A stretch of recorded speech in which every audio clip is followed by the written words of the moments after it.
ഇന്ന് നമുക്ക് നല്ലൊരു ഓണസദ്യ ഉണ്ടാക്കാനുള്ള കുറച്ച് റെസിപ്പീസ് ഒന്ന് കണ്ടു നോക്കാം. ആദ്യം ഒരു അച്ചിങ്ങപ്പയർ മെഴുക്കുവരട്ടി ഉണ്ടാക്കാം. അതിന് വേണ്ടിയിട്ട് 1/2 കിലോ പയർ എടുത്തിട്ടുണ്ട്. ഇത് നല്ലോണം കഴുകിയിട്ട് അതിൻ്റെ തണ്ടിൻ്റെ ഭാഗം ഉണ്ടല്ലോ അതൊന്ന് ചെത്തിക്കളഞ്ഞിട്ട് ബാക്കിയുള്ള പയർ നമുക്ക് ഒരു 2 സെൻറ്റിമീറ്ററൊക്കെ നീളത്തിൽ ഇതുപോലെ കുറച്ചൊന്ന് നീളത്തിൽ മുറിച്ചെടുക്കാം. ഒടിച്ച് വേണമെങ്കിൽ എടുക്കാം കേട്ടോ. എളുപ്പത്തിന് വേണ്ടിയിട്ട് എല്ലാം കൂടെ കൂട്ടി പിടിച്ചിട്ട് അങ്ങ് അരിഞ്ഞെടുത്തു തന്നേ ഉള്ളൂ. ഇനി ഇന്നുണ്ടാക്കാൻ വേണ്ടിയിട്ടൊരു അടികട്ടിയുള്ള പാത്രം അടുപ്പിലോട്ട് വെക്കാം. ഇതിലേക്ക് നമുക്ക് കുറച്ച് വെളിച്ചെണ്ണ ഒഴിച്ചിട്ടൊന്ന് ചൂടാക്കി എടുക്കാം. കുറച്ചധികം വെളിച്ചെണ്ണ ഒഴിക്കണേ. ഒരു 3 ടേബിൾ സ്പൂൺ വെളിച്ചെണ്ണയൊക്കെ ഒഴിക്കുന്നുണ്ട്. 3-4 ടേബിൾ സ്പൂൺ ആയാലും കുഴപ്പമൊന്നുമില്ല കേട്ടോ. എണ്ണ ചൂടായി വന്നിട്ടുണ്ട്. ഇതിലേക്ക് ഒരു 1/2 ടീസ്പൂൺ കടുക് ചേർക്കുന്നുണ്ട്. കടുക് മുഴുവനൊന്ന് പൊട്ടി വന്നോട്ടെ. കടുക് മുഴുവനും പൊട്ടിയിട്ടുണ്ട്. ഇതിലേക്ക് നമുക്ക് കുറച്ച് തേങ്ങ കൊത്തി ചേർത്ത് കൊടുക്കാം. നമ്മൾ പയർ അരിഞ്ഞിരിക്കുന്ന നീളം ഉണ്ടല്ലോ അതേ നീളത്തിൽ തന്നെ കനം കുറച്ച് അരിഞ്ഞിരിക്കുന്ന തേങ്ങാക്കൊത്താണ്. ഒന്നങ്ങ് ഇളക്കി കൊടുക്കാം. ഇതിലേക്ക് നമുക്ക് കുറച്ച് പച്ചമുളകും കറിവേപ്പിലയും കൂടെ ചേർക്കാം. ഒരു 3 പച്ചമുളക് ഇതുപോലെ മുറിച്ചിട്ടിട്ട് കൊടുക്കുന്നുണ്ട്. ഒരു തണ്ട് കറിവേപ്പിലയും കൂടെ ചേർക്കുന്നുണ്ട്. എല്ലാം ഒന്ന് ഇളക്കി കൊടുക്കാം. ഇനി നമുക്കിതിലേക്ക് ചെറിയുള്ളിയാണ് ചേർക്കേണ്ടത്. ഒരു 15-20 ചെറിയുള്ളി എടുക്കാം. അതൊരു കൈപ്പിടി ചെറിയുള്ളി എടുക്കാം. അതൊന്ന് ചതച്ചിട്ട് നമുക്ക് ഈ ഒരു എണ്ണയിലേക്ക് ഇട്ട് കൊടുക്കാം. ഇതിന് കൂടെ വേണമെങ്കിൽ നമുക്ക് വെളുത്തുള്ളിയും കൂടെ ചേർക്കാം കേട്ടോ. പക്ഷേ ഈ ഒരു പയർ മെഴുക്കുവരട്ടിക്ക് വെളുത്തുള്ളി ഇടാതെ നല്ലൊരു ടേസ്റ്റ് കിട്ടും. അപ്പോൾ അത് കിട്ടാൻ വേണ്ടിയിട്ട് ഞാൻ വെളുത്തുള്ളി ചേർക്കുന്നില്ല കേട്ടോ. വേണ്ടവർക്ക് ചേർത്ത് കൊടുക്കാം. ഇനി ചെറിയുള്ളി ഒന്ന് 2-3 മിനിറ്റ് ഒന്ന് വഴറ്റിയെടുക്കാം. നന്നായിട്ടൊന്ന് സോഫ്റ്റായി വന്നിട്ടുണ്ട്. ഇതിലേക്ക് നമുക്ക് കുറച്ച് ചുവന്ന മുളകൊന്ന് ചതച്ചതും കൂടെ ചേർക്കാം. ഒരു 2 ടീസ്പൂൺ ചുവന്ന മുളക് ചതച്ചത് ചേർക്കുന്നുണ്ട്. ഇതൊരു 5 മുളക് എടുത്തിട്ട് പൊടിച്ചെടുത്തതാണ്. ഇനി മുളകും കൂടി ഒന്ന് അതിൻ്റെ ആ പച്ചമണമൊക്കെ ഒന്ന് മാറുന്ന വരെ നമുക്കൊന്ന് എണ്ണയിലൊന്ന് വാട്ടിയെടുക്കാം.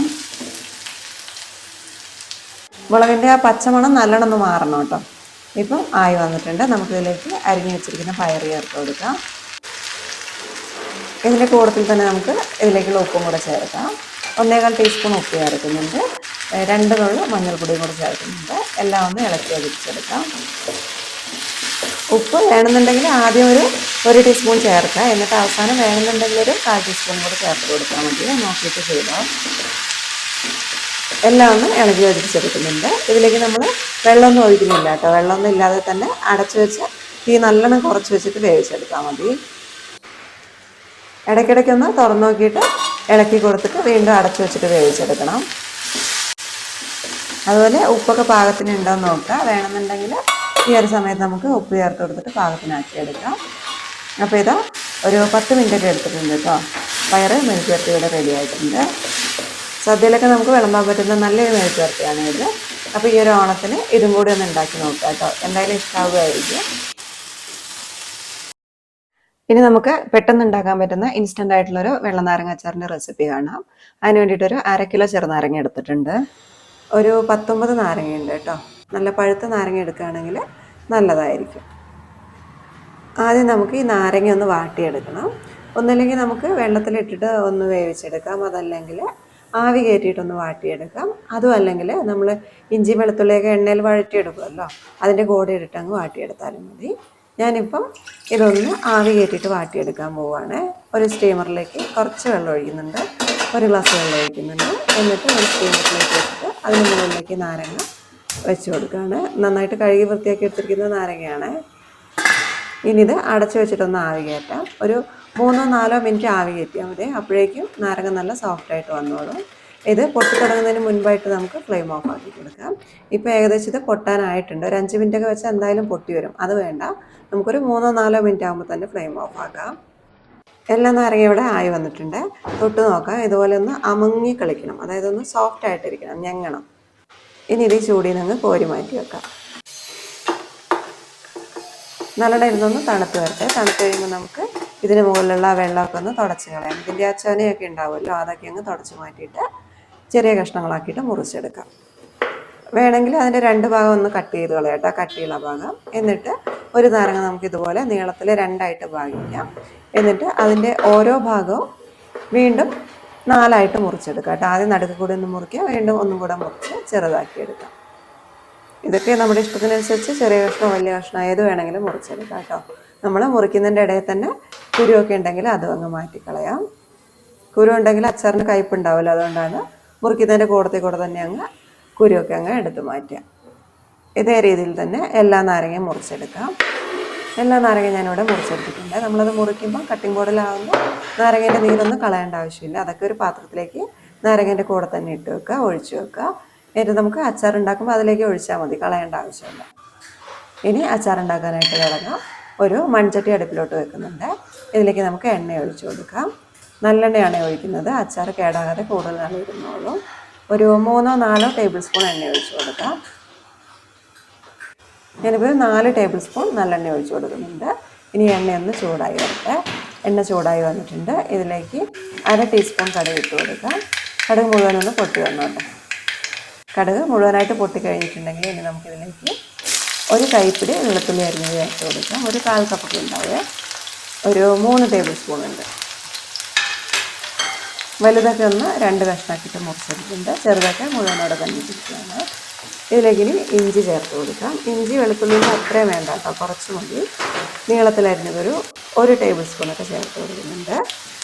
അതിന് കൂടെ തന്നെ നമുക്ക് പച്ചമുളകും കൂടെ ചേർത്ത് കൊടുക്കാം. ഇതിലേക്ക് നമ്മൾ മുളക് പൊടിയൊന്നും ചേർക്കുന്നില്ല എന്ന് പറഞ്ഞല്ലോ, അതുകൊണ്ട് പച്ചമുളക് കുറച്ച് കൂടുതൽ ചേർത്ത് കൊടുക്കണം. ഒരു 10 പച്ചമുളക് ഇതുപോലെ ചെറുതാക്കി വട്ടത്തിലരിഞ്ഞത് ചേർത്ത് കൊടുക്കുകയാണ്. പച്ചമുളകിന് പകരമായിട്ട് നല്ല കേട്ടോ കാന്താരി മുളകാണ് ചേർക്കുന്നത്. കാന്താരി മുളക് ഇല്ലാത്തതുകൊണ്ടാണ് പച്ചമുളക് ചേർത്തത്. അപ്പോൾ കാന്താരി മുളകാണ് ഉള്ളതെങ്കിൽ അതും ഇതുപോലെ തന്നെ ഒരു കൈപ്പിടി ചേർത്ത് കൊടുക്കാം. ഇതിൻ്റെ കൂടെ തന്നെ നമുക്ക് കുറച്ച് പച്ചമുളക് മുറിച്ചതും ഒരു 4 എടുത്തിട്ടുണ്ട്, അത് മുറിച്ചതും പിന്നെ ഒരു തണ്ട് കറിവേപ്പിലയും കൂടെ ചേർത്ത് കൊടുക്കുന്നുണ്ട്. ഇനി ഇഞ്ചിയും വെളുത്തുള്ളിയൊക്കെ ഒന്ന് വാടി വരുന്നവരെ ഒന്ന് വഴറ്റിയെടുക്കാം. ഒരുപാട് വാടി ചുമന്ന കളറാവുമൊന്നും വേണ്ട കേട്ടോ, ചെറുതായിട്ടൊന്ന് ഗോൾഡ് കളറായാൽ മതി, അത്രയും വഴറ്റിയെടുത്താൽ മതി. ഇപ്പോൾ ഇതാ വെളുത്തുള്ളിയും ഇഞ്ചിയും പച്ചമുളകൊക്കെ ഒന്ന് വാടി വന്നിട്ടുണ്ട്. ഇനി നമുക്കിതിലേക്ക് കുറച്ച് മഞ്ഞൾപ്പൊടി ചേർത്ത് കൊടുക്കാം. ഒരുപാടൊന്നും ചേർക്കണ്ട കേട്ടോ, കുറച്ച് മതി. ഒരു 1/4 ടീസ്പൂൺ വരെയൊക്കെ ചേർത്ത് കൊടുക്കാം. അതുപോലെ തന്നെ ഉലുവാപ്പൊടിയും കായപ്പൊടിയും കൂടെ ചേർക്കാം. ഉലുവാപ്പൊടി ഒരു 1/4 ടീസ്പൂൺ ചേർക്കുന്നുണ്ട്. കായം പൊടിച്ചതൊരു 1/2 ടീസ്പൂൺ ചേർക്കുന്നുണ്ട്. എല്ലാം ഒന്ന് മിക്സ് ചെയ്തെടുക്കാം. ഇനി ഇതിലേക്ക് നമ്മൾ നേരത്തെ അരിഞ്ഞു വെച്ചിരിക്കുന്ന ചെറുനാരങ്ങ ഇട്ട് കൊടുക്കാം. ഇതിലേക്ക് ഉപ്പും ഈ ഒരു സമയത്ത് തന്നെ ചേർക്കാം കേട്ടോ. ഒരു 2 ടേബിൾ സ്പൂൺ ഉപ്പ് ചേർക്കുന്നുണ്ട്. എല്ലാം കൂടെ ഒന്ന് മിക്സ് ചെയ്യാം.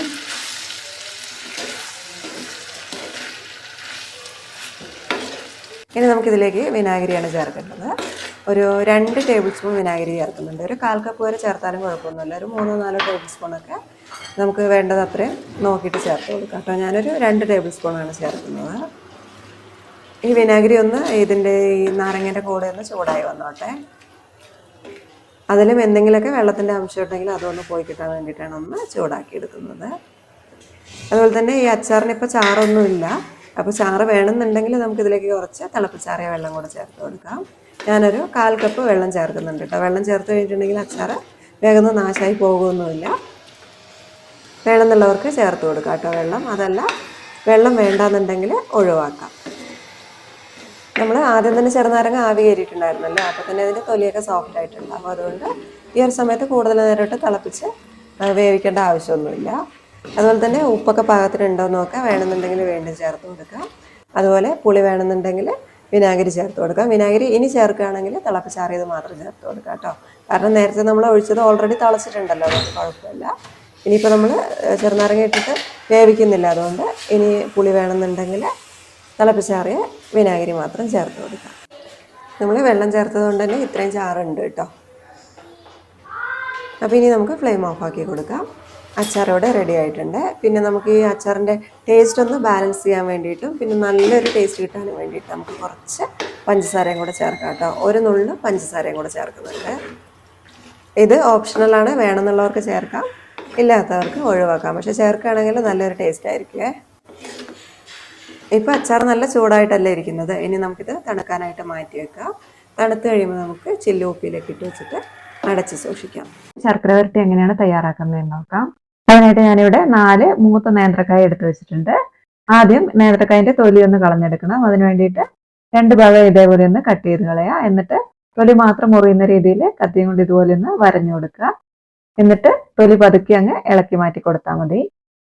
ചെത്തിക്കളയരുത്. പതുക്കെ ഇതുപോലെ കൈ കൊണ്ടൊന്ന് തൊലി മാത്രം ഒന്ന് തിക്കി ഇളക്കി പൊളിച്ച് മാറ്റിയാൽ മതി. എല്ലാ കായും ഇപ്പം തന്നെ ഒരുമിച്ച് പൊളിച്ച് മാറ്റി വെക്കാം. പൊളിച്ച് മാറ്റിയിരിക്കുന്ന കായ അതിന്റെ നിറം മാറാതിരിക്കാൻ വേണ്ടിയിട്ട് നമുക്ക് കുറച്ച് വെള്ളത്തിലേക്ക് ഇട്ട് വെക്കാം. ഇനി ഇത് ചെറിയ കഷ്ണങ്ങളാക്കിയിട്ടൊന്ന് മുറിച്ചെടുക്കണം. അതിന് വേണ്ടിയിട്ട് ഒരു കായ എടുത്തിട്ട് അതിന്റെ നടുഭാഗത്തൂടെ ഇതുപോലെ ഒന്ന് മുറിച്ചു കൊടുക്കുക. ഇനി തിരിച്ചു പിടിച്ചിട്ട് ഇതേപോലെ ചെറിയ കഷ്ണങ്ങളാക്കിയിട്ട് മുറിച്ചെടുക്കുക. ഏകദേശം ഒരു 1/2 സെന്റിമീറ്റർ ഒക്കെ വീതിയിൽ മതിയാകും. ഒരുപാട് കനായിട്ടുണ്ടെങ്കിൽ പിന്നെ എണ്ണയിൽ വറുത്ത് കോരുമ്പോൾ പെട്ടെന്ന് മൂത്ത് വരാനായിട്ട് ബുദ്ധിമുട്ടായിരിക്കും. ഈ ഒരു വലുപ്പത്തിൽ മതിയാകും. അരിഞ്ഞെടുത്തിരിക്കുന്ന കായ നമുക്ക് ആ വെള്ളത്തിലേക്ക് തന്നെ ഇട്ട് കൊടുക്കാം. ബാക്കിയുള്ള കായ ഇതേപോലെ തന്നെ ഇതേ വലുപ്പത്തിൽ അരിഞ്ഞെടുക്കുക. എല്ലാം അരിഞ്ഞു കഴിഞ്ഞതിന് ശേഷം 2-3 വെള്ളത്തിലൊന്ന് മാറി മാറി ഒന്ന് കഴുകിയെടുക്കാം. കഴുകിയ കായ അതിന്റെ വെള്ളം പോകാൻ വേണ്ടിയിട്ട് നല്ലൊരു തുണിയിലിട്ടിട്ടൊന്ന് പതുക്കെ ഒന്ന് വെള്ളം ഊപ്പിയെടുത്താൽ മതി.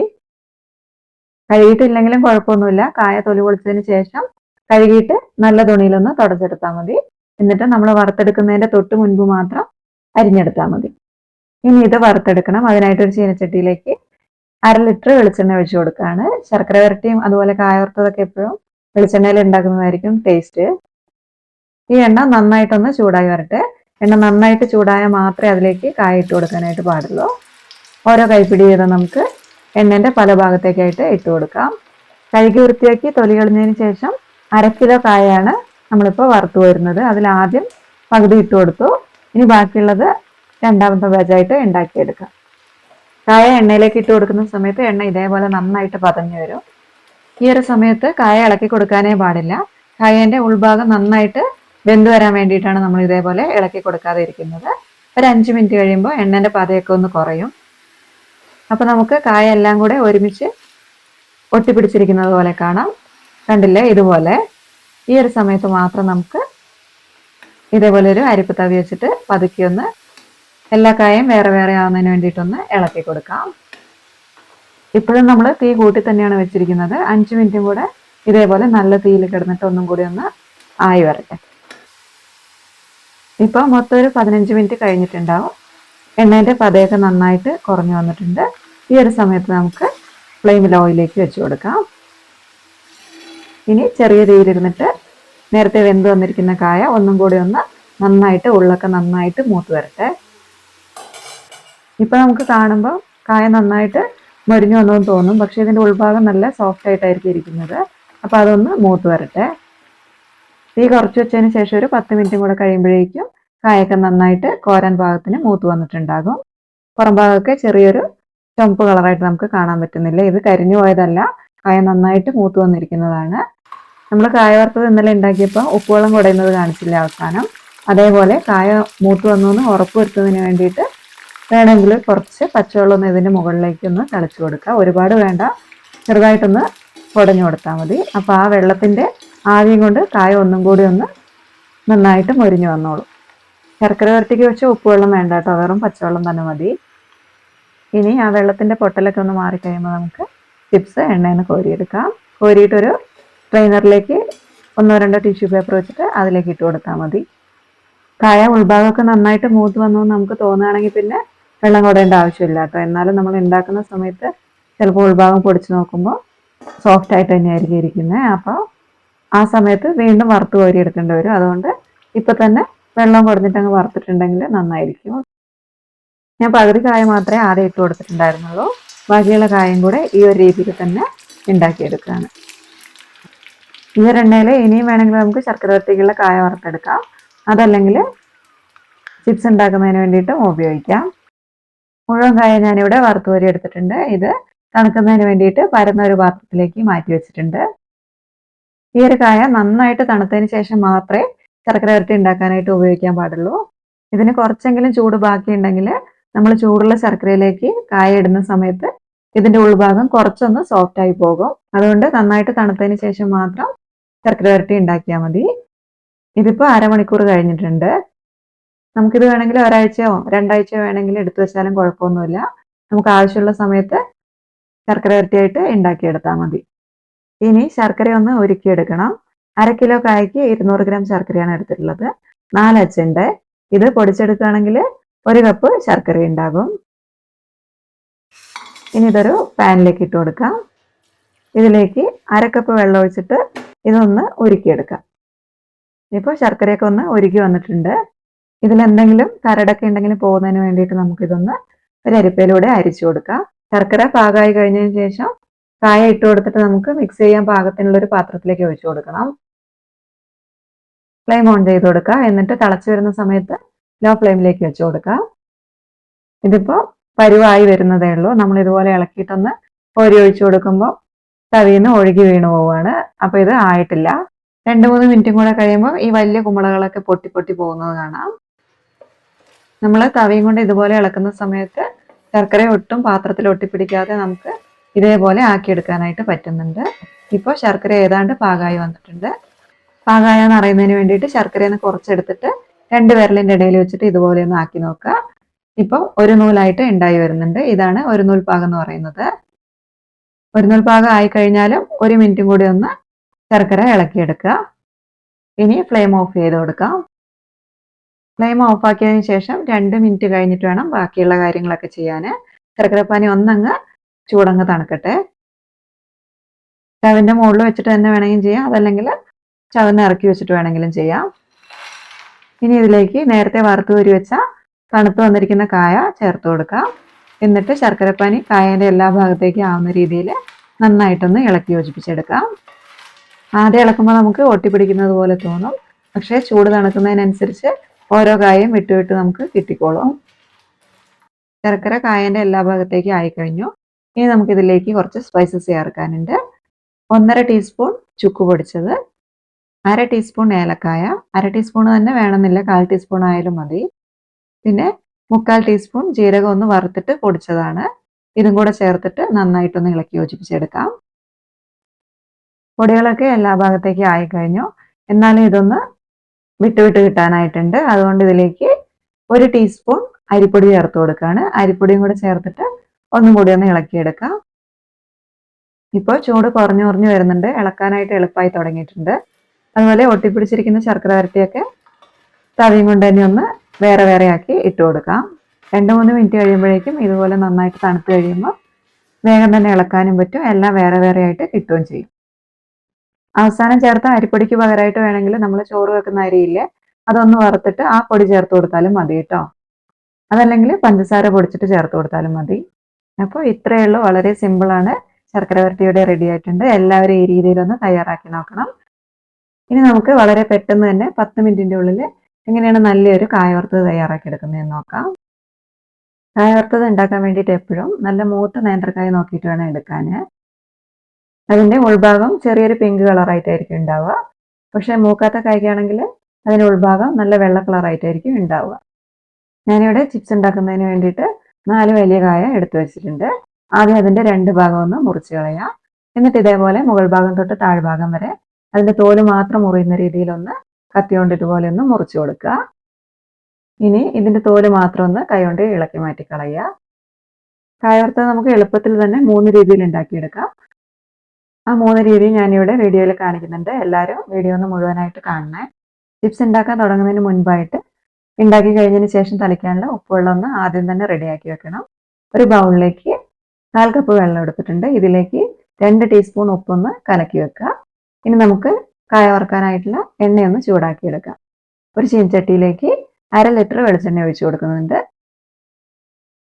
ചിപ്സ് ഉണ്ടാക്കുമ്പോൾ എപ്പോഴും കുറച്ചധികം തന്നെ വെളിച്ചെണ്ണ വേണം. എന്നാലാണ് എണ്ണ അധികം കുടിക്കാതെ നമുക്ക് നല്ല ചിപ്സ് ഉണ്ടാക്കിയെടുക്കാനായിട്ട് പറ്റുള്ളൂ. ഫ്ലെയിം എപ്പോഴും നല്ല ഹൈയിൽ തന്നെ വെക്കുക. എണ്ണയുടെ നന്നായിട്ട് ചൂടായി വന്നിട്ടുണ്ട്. ഈ ഒരു സമയത്ത് സ്ലൈസർ വെച്ചിട്ട് നേരിട്ട് തന്നെ നമുക്ക് ചൂടുള്ള എണ്ണയിലേക്ക് കായ അരിഞ്ഞിട്ട് കൊടുക്കാം. ഇതാണ് ഏറ്റവും എളുപ്പമുള്ള ആദ്യത്തെ മെത്തേഡ് എന്ന് പറയുന്നത്. പേടിക്കേണ്ട ഒരാവശ്യമില്ല. കയ്യിലേക്ക് എണ്ണ തെറിക്കൊന്നുമില്ല.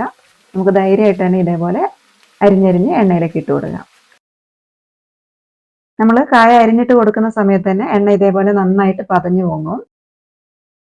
കായ അരിഞ്ഞിട്ട് ഉടനെ തന്നെ നമ്മളിത് ഇളക്കേണ്ട ആവശ്യമില്ല. പതയൊന്ന് കുറഞ്ഞു കഴിയുമ്പോൾ നമുക്ക് ഇതേപോലെ ഒരു അരിപ്പത്തവി വെച്ചിട്ട് ഇതൊന്ന് ഇളക്കി കൊടുക്കാം.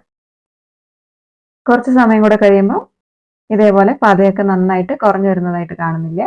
ഈ ഒരു സമയത്ത് നമുക്ക് ചിപ്സ് എണ്ണയിൽ നിന്ന് കോരിയെടുക്കാം. കോരിയിട്ടൊരു അരിപ്പ പാത്രത്തിലേക്ക് ഇട്ട് കൊടുക്കാം. ഒരുപാട് കരിയാനായിട്ട് കാത്തു വെക്കണ്ട. ഇതേപോലെ പതയൊന്ന് ഒതുങ്ങി കഴിയുമ്പോൾ കോരിയിട്ടുണ്ടെങ്കിൽ ചിപ്സ് നല്ല പാകത്തിനായിട്ടുണ്ടാകും. ഇനി ചൂടോടുകൂടി തന്നെ ഇതിലേക്ക് നമ്മൾ നേരത്തെ കലക്കി വെച്ചിരുന്ന ഉപ്പുവെള്ളമില്ലേ, അതങ്ങ് കൈകൊണ്ടൊന്ന് കുടഞ്ഞു കൊടുക്കുക. എന്നിട്ട് ഇതുപോലെ ഒന്ന് പെട്ടെന്ന് തന്നെ ഇളക്കിയെടുക്കാം. ഇപ്പോൾ ഉപ്പ് എല്ലാ ഭാഗത്തേക്കും നന്നായിട്ട് തന്നെ പിടിച്ചു കിട്ടിക്കോളും. ഇനി ഇതെവിടെ ഇരിക്കട്ടെ. ഇനി നമുക്ക് അടുത്ത കായ എടുത്തിട്ട് നേരത്തെ ചെയ്തതുപോലെ തന്നെ തോല് മാത്രം ഒന്ന് മുറിയുന്ന വിധത്തിലൊന്ന് വരഞ്ഞു കൊടുക്കുക. എന്നിട്ട് അതിൻ്റെ തൊലി ഒന്ന് ഇളക്കി മാറ്റി കൊടുക്കുക. സ്ലൈസർ വെച്ചിട്ട് എണ്ണയിലേക്ക് നേരിട്ട് ഇടാനായിട്ട് പേടിയുള്ളവർക്ക് വേണ്ടിയിട്ടാണ് ഈ ഒരു രീതി. നമ്മൾ സ്ലൈസർ വെച്ചിട്ട് തന്നെ ഇതുപോലെ പ്ലേറ്റിലേക്ക് ഒന്ന് അരിഞ്ഞിടുകയാണ്. എന്നിട്ട് പ്ലേറ്റിൽ നിന്ന് എടുത്തിട്ട് എണ്ണയിലേക്ക് ഇട്ട് കൊടുക്കുകയാണ്. ഇതാണ് രണ്ടാമത്തെ രീതി എന്ന് പറയുന്നത്. ഒരു കായ അരിഞ്ഞ് എണ്ണയിലേക്ക് ഇട്ടതിന് ശേഷം മാത്രം അടുത്ത കായ നമ്മൾ അരിഞ്ഞു വെച്ചാൽ മതി. എല്ലാം ഒരുമിച്ച് അരിഞ്ഞു വെക്കേണ്ട ആവശ്യമൊന്നുമില്ല. എല്ലാ കായയും ഒരുമിച്ച് പൊളിച്ച് വെച്ചിട്ട് ചിപ്സ് ഉണ്ടാക്കാനായിട്ട് തുടങ്ങുകയാണെങ്കിൽ കായന്റെ നിറം കൂടുതൽ നേരം പുറത്ത് വെക്കുമ്പോൾ മാറാതിരിക്കുന്നതിന് വേണ്ടിയിട്ട് നമ്മൾ പൊളിച്ച് വെച്ചിരിക്കുന്ന കായെല്ലാം കുറച്ച് മഞ്ഞളെടുത്തിട്ട് വെള്ളത്തിൽ കലക്കിയിട്ട് ആ വെള്ളത്തിൽ മുക്കി വെക്കണം. എന്നിട്ട് ചിപ്സ് ഉണ്ടാക്കുന്ന സമയത്ത് വെള്ളത്തിൽ നിന്ന് എടുത്തിട്ട് വെള്ളം ഒന്ന് നല്ലൊരു തുണിയും കൊണ്ട് തുടച്ച് കളഞ്ഞിട്ട് മാത്രം എണ്ണയിലേക്ക് ഇട്ട് കൊടുക്കണം. സ്ലൈസർ വെച്ചിട്ട് നമ്മൾ പ്ലേറ്റിലേക്ക് അരിഞ്ഞു വെച്ചിരുന്ന കായാണ് ഇപ്പം എണ്ണയിലേക്ക് ഇട്ട് കൊടുക്കുന്നത്. ഈ ഒരു രീതിയിൽ നമ്മൾ പ്ലേറ്റിൽ നിന്ന് എല്ലാം കൂടി ഒരുമിച്ച് എടുത്തിടുന്ന സമയത്ത് 2-3 ഒക്കെ ഒട്ടിപ്പിടിക്കാനുള്ള ചാൻസ് ഉണ്ട്. അതേസമയം നമ്മൾ നേരിട്ട് എണ്ണയിലേക്ക് ഇട്ട് കൊടുക്കുമ്പോൾ അങ്ങനെ ഒട്ടിപ്പിടിക്കൂല. ഇപ്പോൾ എണ്ണയുടെ പതയൊക്കെ ഒന്ന് ഒതുങ്ങിയിട്ടുണ്ട്. നമുക്ക് ഇതൊന്ന് പതുക്കെ ഇളക്കി മറിച്ചിട്ട് കൊടുക്കാം. കുറച്ച് സമയം കൂടെ കഴിയുമ്പോൾ എണ്ണ പതയുന്നത് മുഴുവനായിട്ട് നിൽക്കും. ആ സമയത്ത് നമുക്ക് ചിപ്സ് എണ്ണയിൽ നിന്ന് കോരിയെടുത്തിട്ട് ഒരു അരിപ്പ പാത്രത്തിലേക്ക് ഇട്ട് കൊടുക്കാം. നേരത്തെ നമ്മൾ കോരിയെടുത്തില്ലേ, അതിലേക്ക് തന്നെയാണ് ഇട്ട് കൊടുക്കുന്നത്.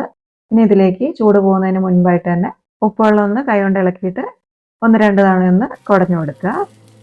എന്നിട്ട് ചൂടോടുകൂടി തന്നെ എല്ലാ ഭാഗത്തേക്കും ഉപ്പാവുന്ന വിധത്തിൽ ഒന്ന് ഇതുപോലെ ഒന്ന് പാത്രത്തിൽ തന്നെ ഇട്ടിട്ടൊന്ന് ഇളക്കി മറിച്ച് കൊടുത്താൽ മതി.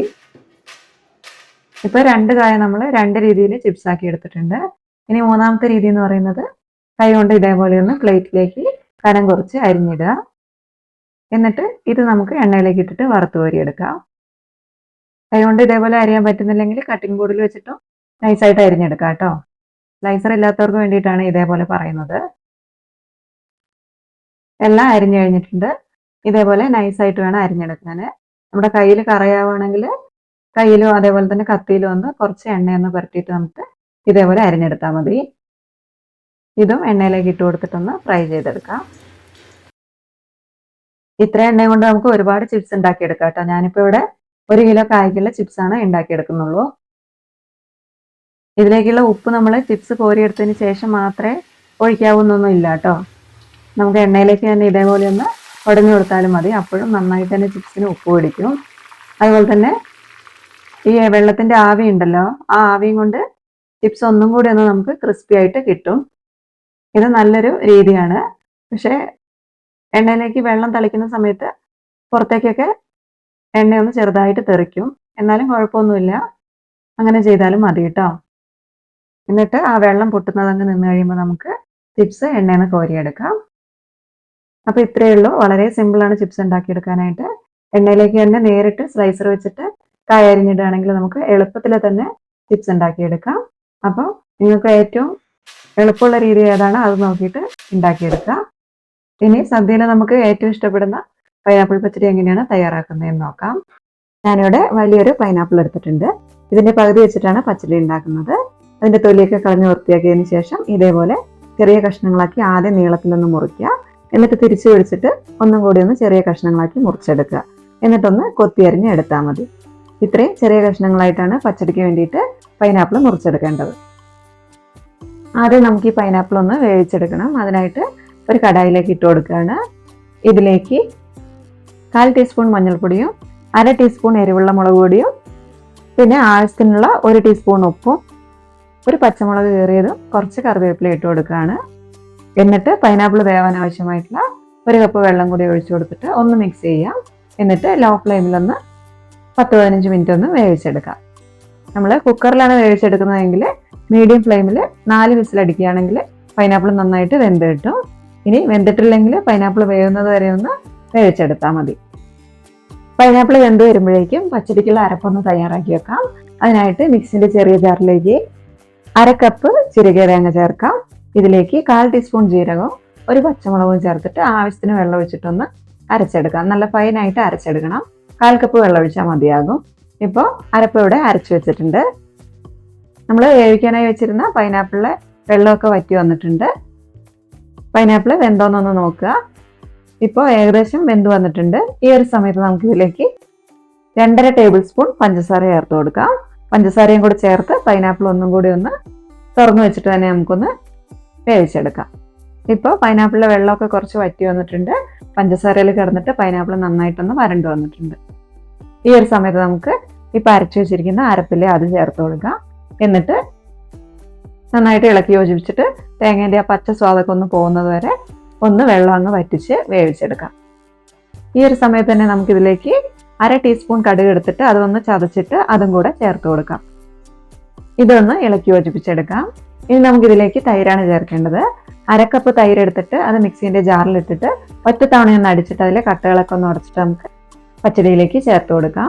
ഒരുപാട് നേരമായിട്ട് അടിച്ചിട്ട് മോര് പോലെ ആക്കിയിട്ട് ഒഴിക്കരുത്. അതുപോലെ ഒഴിച്ചു കഴിഞ്ഞിട്ടുണ്ടെങ്കിൽ ഇത് പൈനാപ്പിൾ പുളിശ്ശേരി പോലെ ആയി പോകും. പച്ചടി ഇച്ചിരി കുറുകിയാണ് ഇരിക്കുക. അതുകൊണ്ട് തൈര് ആദ്യം കുറച്ച് ഒഴിച്ചു കൊടുക്കുക. എന്നിട്ട് ഇളക്കി യോജിപ്പിച്ചതിന് ശേഷം ബാക്കിയുള്ളതും കൂടെ ഒഴിച്ചു കൊടുത്തിട്ട് ഇളക്കിയെടുക്കാം. തൈര് ഒഴിച്ചു കഴിഞ്ഞിട്ടുണ്ടെങ്കിൽ പിന്നെ തിളപ്പിക്കേണ്ട ആവശ്യമില്ല. ഒന്ന് ചൂടായാൽ മാത്രം മതി. ഇനി നമുക്ക് ഫ്ലെയിം ഓഫ് ചെയ്ത് കൊടുക്കാം. അപ്പോൾ പച്ചടി ഇവിടെ റെഡി ആയിട്ടുണ്ട്. ഇനി നമുക്കിതിലേക്ക് ഒന്ന് കടുക് വറുത്തിടണം. അതിനായിട്ട് ഒരു ചീനച്ചട്ടി ചൂടാക്കിയിട്ടുണ്ട്. ഇതിലേക്ക് 2 ടേബിൾ സ്പൂൺ വെളിച്ചെണ്ണ ഒഴിച്ചു കൊടുക്കാം. ഇതിലേക്ക് 1/2 ടീസ്പൂൺ കടുക് ചേർത്ത് കൊടുക്കാം. കടുക് ഒന്ന് പൊട്ടി വരുമ്പോൾ ഇതിലേക്ക് 2 വറ്റൽമുളക് മുറിച്ചതും 1 തണ്ട് കറിവേപ്പിലയും കൂടി ഇട്ടിട്ട് ഒന്നങ്ങ് ഇളക്കിയെടുക്കാം. എന്നിട്ട് നമുക്ക് പച്ചടിയിലേക്ക് ഒഴിച്ചു കൊടുക്കാം. ഇതൊരു 5 മിനിറ്റ് മൂടി വെക്കാം. കടുക് വറുത്തതിൻ്റെ ആ ഫ്ലേവറൊക്കെ കറിയിലേക്ക് പിടിച്ചു കഴിയുമ്പോൾ നമുക്ക് തുറന്നു നോക്കിയിട്ടൊന്ന് മിക്സ് ചെയ്തെടുക്കാം. നല്ല ടേസ്റ്റുള്ളൊരു പച്ചടിയാണിത്. ഇരിക്കും തോറും ഇതിൻ്റെ രുചി കൂടുതലായിട്ട് വരികയാണ് ചെയ്യുക. തീർച്ചയായിട്ടും നിങ്ങൾക്ക് ട്രൈ ചെയ്ത് നോക്കാൻ പറ്റുന്ന നല്ലൊരു പച്ചടീൻ്റെ റെസിപ്പിയാണിത്. ഇനി നമുക്ക് നല്ലൊരു കൂട്ടുകറി എങ്ങനെയാണ് തയ്യാറാക്കുന്നതെന്ന് നോക്കാം. അതിനായിട്ട് ഞാനിവിടെ 1/2 കപ്പ് കടല കഴുകി വൃത്തിയാക്കിയിട്ട് രാത്രി മുഴുവൻ വെള്ളം ഒഴിച്ചിട്ട് കുതിരാനായിട്ട് വെച്ചതാണ്. ഇത് കുതിർന്ന് കഴിയുമ്പോൾ ഏകദേശം ഒരു കപ്പോളം കടല ഉണ്ടാവും. ഇത് നമുക്കൊരു കുക്കറിലേക്ക് ഇട്ടിട്ട് വേവിച്ചെടുക്കാം. ഇതിലേക്ക് 1/2 ടീസ്പൂൺ ഉപ്പും 1 നുള്ള് മഞ്ഞൾപ്പൊടിയും 1/2 കപ്പ് വെള്ളം ഒഴിച്ചിട്ട് ഇതൊന്ന് 5 വിസിൽ വരുന്നത് വരെ വേവിച്ചെടുക്കാം. ആദ്യത്തെ ഒരു വിസിൽ വരുന്നത് വരെ ഫുൾ ഫ്ലെയിമിൽ വെക്കുക. പിന്നെ ലോ ഫ്ലെയിമിലേക്ക് വെച്ചിട്ടൊരു 4 വിസിലും കൂടി അടിച്ചാൽ മതിയാകും. അപ്പോഴേക്കും നമുക്ക് കടല പാകത്തിനുള്ള വേവായിട്ട് കിട്ടും. കുക്കറിൻ്റെ പ്രഷർ മുഴുവൻ പോയതിനു ശേഷം മാത്രം കുക്കർ തുറന്നാൽ മതി. ഇതേ സമയത്ത് തന്നെ നമുക്ക് വേറൊരു പാത്രത്തിൽ പച്ചക്കറികളും വേവിച്ചെടുക്കാം. ഓരോ കപ്പ് വീതം ചേനയും കുമ്പളങ്ങയും പച്ച നേന്ത്രക്കായും എടുത്തിട്ടുണ്ട്. ഇതെല്ലാം ഈ ഒരു വലുപ്പത്തിൽ ചതുര കഷ്ണങ്ങളാക്കി മുറിച്ചെടുത്തിട്ടുണ്ട്. ഇതെല്ലാം 150 ഗ്രാം വീതമാണ് ഉള്ളത്. ഇതിലേക്ക് 1/2 ടീസ്പൂൺ കല്ലുപ്പും 1/4 ടീസ്പൂൺ മഞ്ഞൾപ്പൊടിയും 1/2 ടീസ്പൂൺ സാധാരണ എരിവുള്ള മുളക് പൊടിയും 1/2 ടീസ്പൂൺ കുരുമുളക് ചതച്ചതും 1 തണ്ട് കറിവേപ്പിലയിട്ട് 1.5 കപ്പ് വെള്ളം ഒഴിച്ചിട്ട് നമുക്കിതൊന്ന് അടച്ചു വെച്ചിട്ട് വേവിച്ചെടുക്കാം. ഇത് തിളച്ച് വരുന്നവരെ നമുക്ക് ഫുൾ ഫ്ലെയിമിൽ വെക്കാം. തിളച്ചതിന് ശേഷം ലോ ഫ്ലെയിമിലേക്ക് വെച്ചിട്ടൊന്ന് അടച്ചു വെച്ചിട്ട് വീണ്ടും വേവിച്ചെടുക്കാം. കഷ്ണങ്ങൾ നമുക്ക് കുക്കറിൽ വേണമെങ്കിലും വേവിച്ചെടുക്കാം കേട്ടോ. കുക്കറിൽ വേവിക്കുകയാണെങ്കിൽ ഫുൾ ഫ്ലെയിമിൽ ഒറ്റ വിസിലടിക്കുന്നത് വരെ വേവിച്ചെടുത്താൽ മതി. എന്നിട്ട് പ്രഷർ മുഴുവൻ പോകാനായിട്ട് കാത്തു വെക്കണ്ട. കുറച്ച് പ്രഷർ നമ്മൾ തട്ടിക്കളഞ്ഞാൽ മതി. മുഴുവൻ പ്രഷറും പോകാനായിട്ട് നിന്നാൽ മഴക്കാലം ആയതുകൊണ്ട് തന്നെ ചേനയൊക്കെ പെട്ടെന്ന് തന്നെ വെന്തുടഞ്ഞു പോകും. കടലയും കഷ്ണങ്ങളൊക്കെ വെന്ത് വരുമ്പോഴേക്കും കുറച്ച് തേങ്ങ വറുത്തും വെക്കാനുണ്ട്, കുറച്ച് തേങ്ങ അരച്ചും വെക്കാനുണ്ട്. ആദ്യം തേങ്ങ വറുത്തെടുക്കുന്നതിന് വേണ്ടിയിട്ട് ഒരു ചീനച്ചട്ടി അടുപ്പിലേക്ക് വെച്ചിട്ട് ചൂടാക്കിയെടുക്കുക. ഇതിലേക്ക് 3 ടേബിൾ സ്പൂൺ വെളിച്ചെണ്ണ ഒഴിച്ചു കൊടുക്കാം. വെളിച്ചെണ്ണ ചൂടാകുമ്പോൾ 1/2 ടീസ്പൂൺ കടുകും 1/4 ടീസ്പൂൺ നല്ല ജീരകവും, അതായത് ചെറിയ ജീരകവും ചേർത്തിട്ട് ഇതൊന്ന് പൊട്ടി വരുന്ന സമയത്ത് 1 തണ്ട് കറിവേപ്പിലയും 2 വറ്റൽമുളക് മുറിച്ചത് ഇട്ട് കൊടുത്തിട്ട് ഒന്നങ്ങ് ഇളക്കി കൊടുക്കുക. അല്ലെങ്കിൽ മുളകിൻ്റെ ഒരു ഭാഗം തന്നെ പെട്ടെന്ന് കരിഞ്ഞു പോകും. എന്നിട്ട് ഇതിലേക്ക് 1.5 കപ്പ് തിരികെ തേങ്ങ ചേർത്ത് കൊടുക്കാം. തേങ്ങയെല്ലാം ഒരേപോലെ മൂത്ത് വരുന്നതിന് വേണ്ടിയിട്ട് നമ്മൾ വറുക്കുന്നതിന് മുൻപായിട്ടൊന്ന് തിരികെതിന് ശേഷം മിക്സിൻ്റെ ജാറിലിട്ടിട്ട് ഒറ്റ തവണ മാത്രം ഒന്ന് പൾസ് ചെയ്തെടുത്താൽ മതി. അപ്പോൾ തേങ്ങയെല്ലാം നമുക്ക് ഒരേ വലുപ്പത്തിൽ ഒരേപോലെ കിട്ടും. തേങ്ങ കരിഞ്ഞു പോകാതെ ലോ ഫ്ലെയിമിൽ വെച്ചിട്ട് നല്ലൊരു ഗോൾഡൻ ബ്രൗൺ കളർ ആവുന്നവരെ ഒന്ന് വറുത്തെടുക്കുക. അവസാനമായിട്ട് 1 ടീസ്പൂൺ കുരുമുളക് പൊടിയും കൂടെ ചേർത്തിട്ട് ഇളക്കി യോജിപ്പിച്ചിട്ട് നമുക്ക് ഫ്ലെയിം ഓഫ് ചെയ്ത് കൊടുക്കാം. ഇനി ഇത് കറിയിലേക്ക് ചേർക്കാനായിട്ടില്ലെങ്കിലൊന്ന് പാത്രത്തിൽ നിന്ന് മാറ്റി വെക്കണം. അതല്ലെങ്കിൽ തേങ്ങ പെട്ടെന്ന് തന്നെ കരിഞ്ഞു പോകും. തേങ്ങ വറുത്ത് വെച്ച് കഴിഞ്ഞു. ഇനി അരപ്പും കൂടി ഒന്ന് റെഡിയാക്കി വെക്കാം. മിക്സിൻ്റെ ചെറിയ ജാറിലേക്ക് 1/2 കപ്പ് ചിരകിയ തേങ്ങയും 1/4 ടീസ്പൂൺ നല്ല ജീരകവും കൂടെ ചേർത്തിട്ട് ഒരു 1/4 കപ്പ് വെള്ളം ഒഴിച്ചിട്ട് ഇതൊന്ന് അരച്ചെടുക്കാം. നല്ല ഫൈനായിട്ട് അരയ്ക്കണ്ട, ചെറിയൊരു തരിയോട് കൂടിയിട്ട് അരച്ചെടുക്കുക. അപ്പോൾ തേങ്ങയോടെ അരച്ചെടുത്ത് വെച്ചിട്ടുണ്ട്. കഷ്ണങ്ങൾ വേവാനായിട്ട് വെച്ചിട്ട് ഇപ്പോൾ ഒരു 15 മിനിറ്റ് ആയിട്ടുണ്ട്. കുക്കറിലാണ് വെക്കുന്നതെങ്കിൽ പെട്ടെന്ന് തന്നെ വെന്ത് കിട്ടെ, അങ്ങനെ ചെയ്താലും മതി. ഇനി നമുക്ക് ചേന വെന്തിട്ടുണ്ടോ എന്ന് നോക്കാം. ഇപ്പോൾ പാകത്തിന് വെന്തിട്ടുണ്ട്, എന്നാൽ ഒരുപാട് വെന്തുടഞ്ഞു പോയിട്ടുമില്ല. ഇനി നമുക്കിതിലേക്ക് വേവിച്ച് വെച്ചിരിക്കുന്ന കടലയും കൂടെ ചേർത്ത് കൊടുക്കാം. കുക്കറിൻ്റെ പ്രഷറൊക്കെ പോയിട്ടുണ്ട്. കടല നമുക്ക് കഷ്ണങ്ങളുടെ കൂട്ടത്തിലേക്ക് ചേർത്ത് കൊടുക്കാം. ഇനി ഇതൊന്ന് ഇളക്കി യോജിപ്പിച്ചെടുക്കുക. എന്നിട്ടൊന്ന് തിളയ്ക്കാനായിട്ട് തുടങ്ങുമ്പോൾ നമുക്ക് അരച്ചു വെച്ചിരിക്കുന്ന അരപ്പ് ചേർത്ത് കൊടുക്കാം. അരപ്പും കൂടെ ചേർത്തിട്ട് തേങ്ങേൻ്റെ പച്ച സ്വാദൊക്കെ പോകുന്നവരെ ഒന്നും കൂടി ഒന്ന് തിളപ്പിച്ചെടുക്കാം. ഇപ്പോൾ നമുക്ക് വെള്ളം കൂടുതലുള്ളതുപോലെ തോന്നും, പക്ഷേ തേങ്ങ ചേർത്തതിന് ശേഷം ഒന്ന് തിളച്ച് കഴിയുമ്പോഴേക്കും കറി കുറച്ചും കൂടി ഒന്ന് കുറുകി വരും. പിന്നെ അവസാനം നമ്മൾ തേങ്ങ വറുത്തതും കൂടെ ചേർത്ത് കഴിയുമ്പോഴേക്കും ഇലയിൽ നിന്ന് ഒഴുകിപ്പോകാത്ത രീതിയിൽ നല്ല ഡ്രൈ ആയിട്ടുള്ള കൂട്ടുകറി കിട്ടും. കൂട്ടുകറിക്ക് നല്ലൊരു രുചി കിട്ടാൻ വേണ്ടിയിട്ട് നമുക്ക് 2 ടേബിൾ സ്പൂൺ ശർക്കര ചീകിയതും കൂടെ ചേർത്ത് കൊടുക്കാം. ഇതും കൂടെ ചേർത്തിട്ട് നന്നായിട്ട് ഒന്നും കൂടി ഒന്ന് മിക്സ് ചെയ്തെടുക്കാം. കഷ്ണങ്ങളെല്ലാം നന്നായിട്ട് വെന്തിട്ടുണ്ട്, എന്നാലും നമ്മളിത് ഒരുപാട് ഉടച്ച് കലക്കി എടുത്തിട്ടില്ല. അതുപോലെ ഈ സമയത്ത് ഉപ്പും കൂടെ നോക്കാം. കഷ്ണം വേവിച്ചപ്പോഴും കടല വേവിച്ചപ്പോഴും നമ്മൾ 1/2 ടീസ്പൂൺ ഉപ്പ് വീതം ചേർത്തിട്ടുണ്ടായിരുന്നു. ഉപ്പ് നോക്കിയപ്പോൾ കുറച്ച് കുറവുണ്ട്, ഞാനൊരു 1/2 ടീസ്പൂൺ ഉപ്പും കൂടെ ചേർത്ത് കൊടുക്കുകയാണ്. ഇതിലേക്ക് വറുത്ത് വെച്ചിരിക്കുന്ന തേങ്ങയും കൂടെ ചേർത്ത് കൊടുക്കാം. ഇനി ഫ്ലെയിം ഓഫ് ആക്കിയതിന് ശേഷം തേങ്ങയെല്ലാം കറീൻ്റെ എല്ലാ ഭാഗത്തേക്കും ആവുന്ന രീതിയിൽ നന്നായിട്ടൊന്ന് മിക്സ് ചെയ്തെടുക്കാം. ഇപ്പോൾ അടിപൊളിയായിട്ടുള്ള കൂട്ടുകറി ഇവിടെ റെഡി ആയിട്ടുണ്ട്. കണ്ടില്ലേ, നേരത്തെ പറഞ്ഞ പോലെ ഒരുപാട് വെള്ളമൊന്നുമില്ല, നല്ല ഡ്രൈ ആയിട്ട് തന്നെയാണ് കിട്ടിയിട്ടുള്ളത്. കഷ്ണം വേവിച്ചതിന് ശേഷം വെള്ളം കുറവാന്ന് തോന്നിയിട്ടുണ്ടെങ്കിൽ നമ്മൾ അരപ്പ് ചേർക്കുന്നതിൻ്റെ കൂടെ തന്നെ ജാറ് കഴുകിയിട്ട് ആ വെള്ളം കൂടി ഒന്ന് ചേർത്ത് കൊടുത്താൽ മതി. ഇനി ഇത് ഈ പാത്രത്തിൽ തന്നെ തട്ടിപ്പൊത്തിയിട്ടൊന്ന് 10 മിനിറ്റും കൂടി ഒന്ന് അടച്ചു വെക്കുകയാണെങ്കിൽ ഇത് കുറച്ചും കൂടി ഒന്ന് നമുക്ക് ഡ്രൈ ആയിട്ട് കിട്ടും. നമ്മൾ ഇന്നലെ വറുത്തരിശ്ശേരി ഉണ്ടാക്കിയ സമയത്ത് കടുക് വറുക്കുന്നതിൻ്റെ കൂടെ കുറച്ച് ജീരകം കൂടെ ചേർത്തിരുന്നു. അതേപോലെ തന്നെ ഈ കൂട്ടുകറിയിൽ കടുക് പൊട്ടിക്കുന്നതിൻ്റെ കൂട്ടത്തിൽ ജീരകം കൂടെ ചേർത്തതുകൊണ്ട് ജീരകത്തിൻ്റെ നല്ലൊരു ഫ്ലേവർ ഉണ്ടാവും. അതുപോലെ തന്നെ കുരുമുളകിൻ്റെയും വറുത്ത തേങ്ങേൻ്റെയും ശർക്കരേൻ്റെയും ഒക്കെ നല്ല ടേസ്റ്റുള്ള അടിപൊളിയായിട്ടുള്ളൊരു കൂട്ടുകറിയാണിത്. എല്ലാവരും ഒന്ന് ട്രൈ ചെയ്ത് നോക്കണം.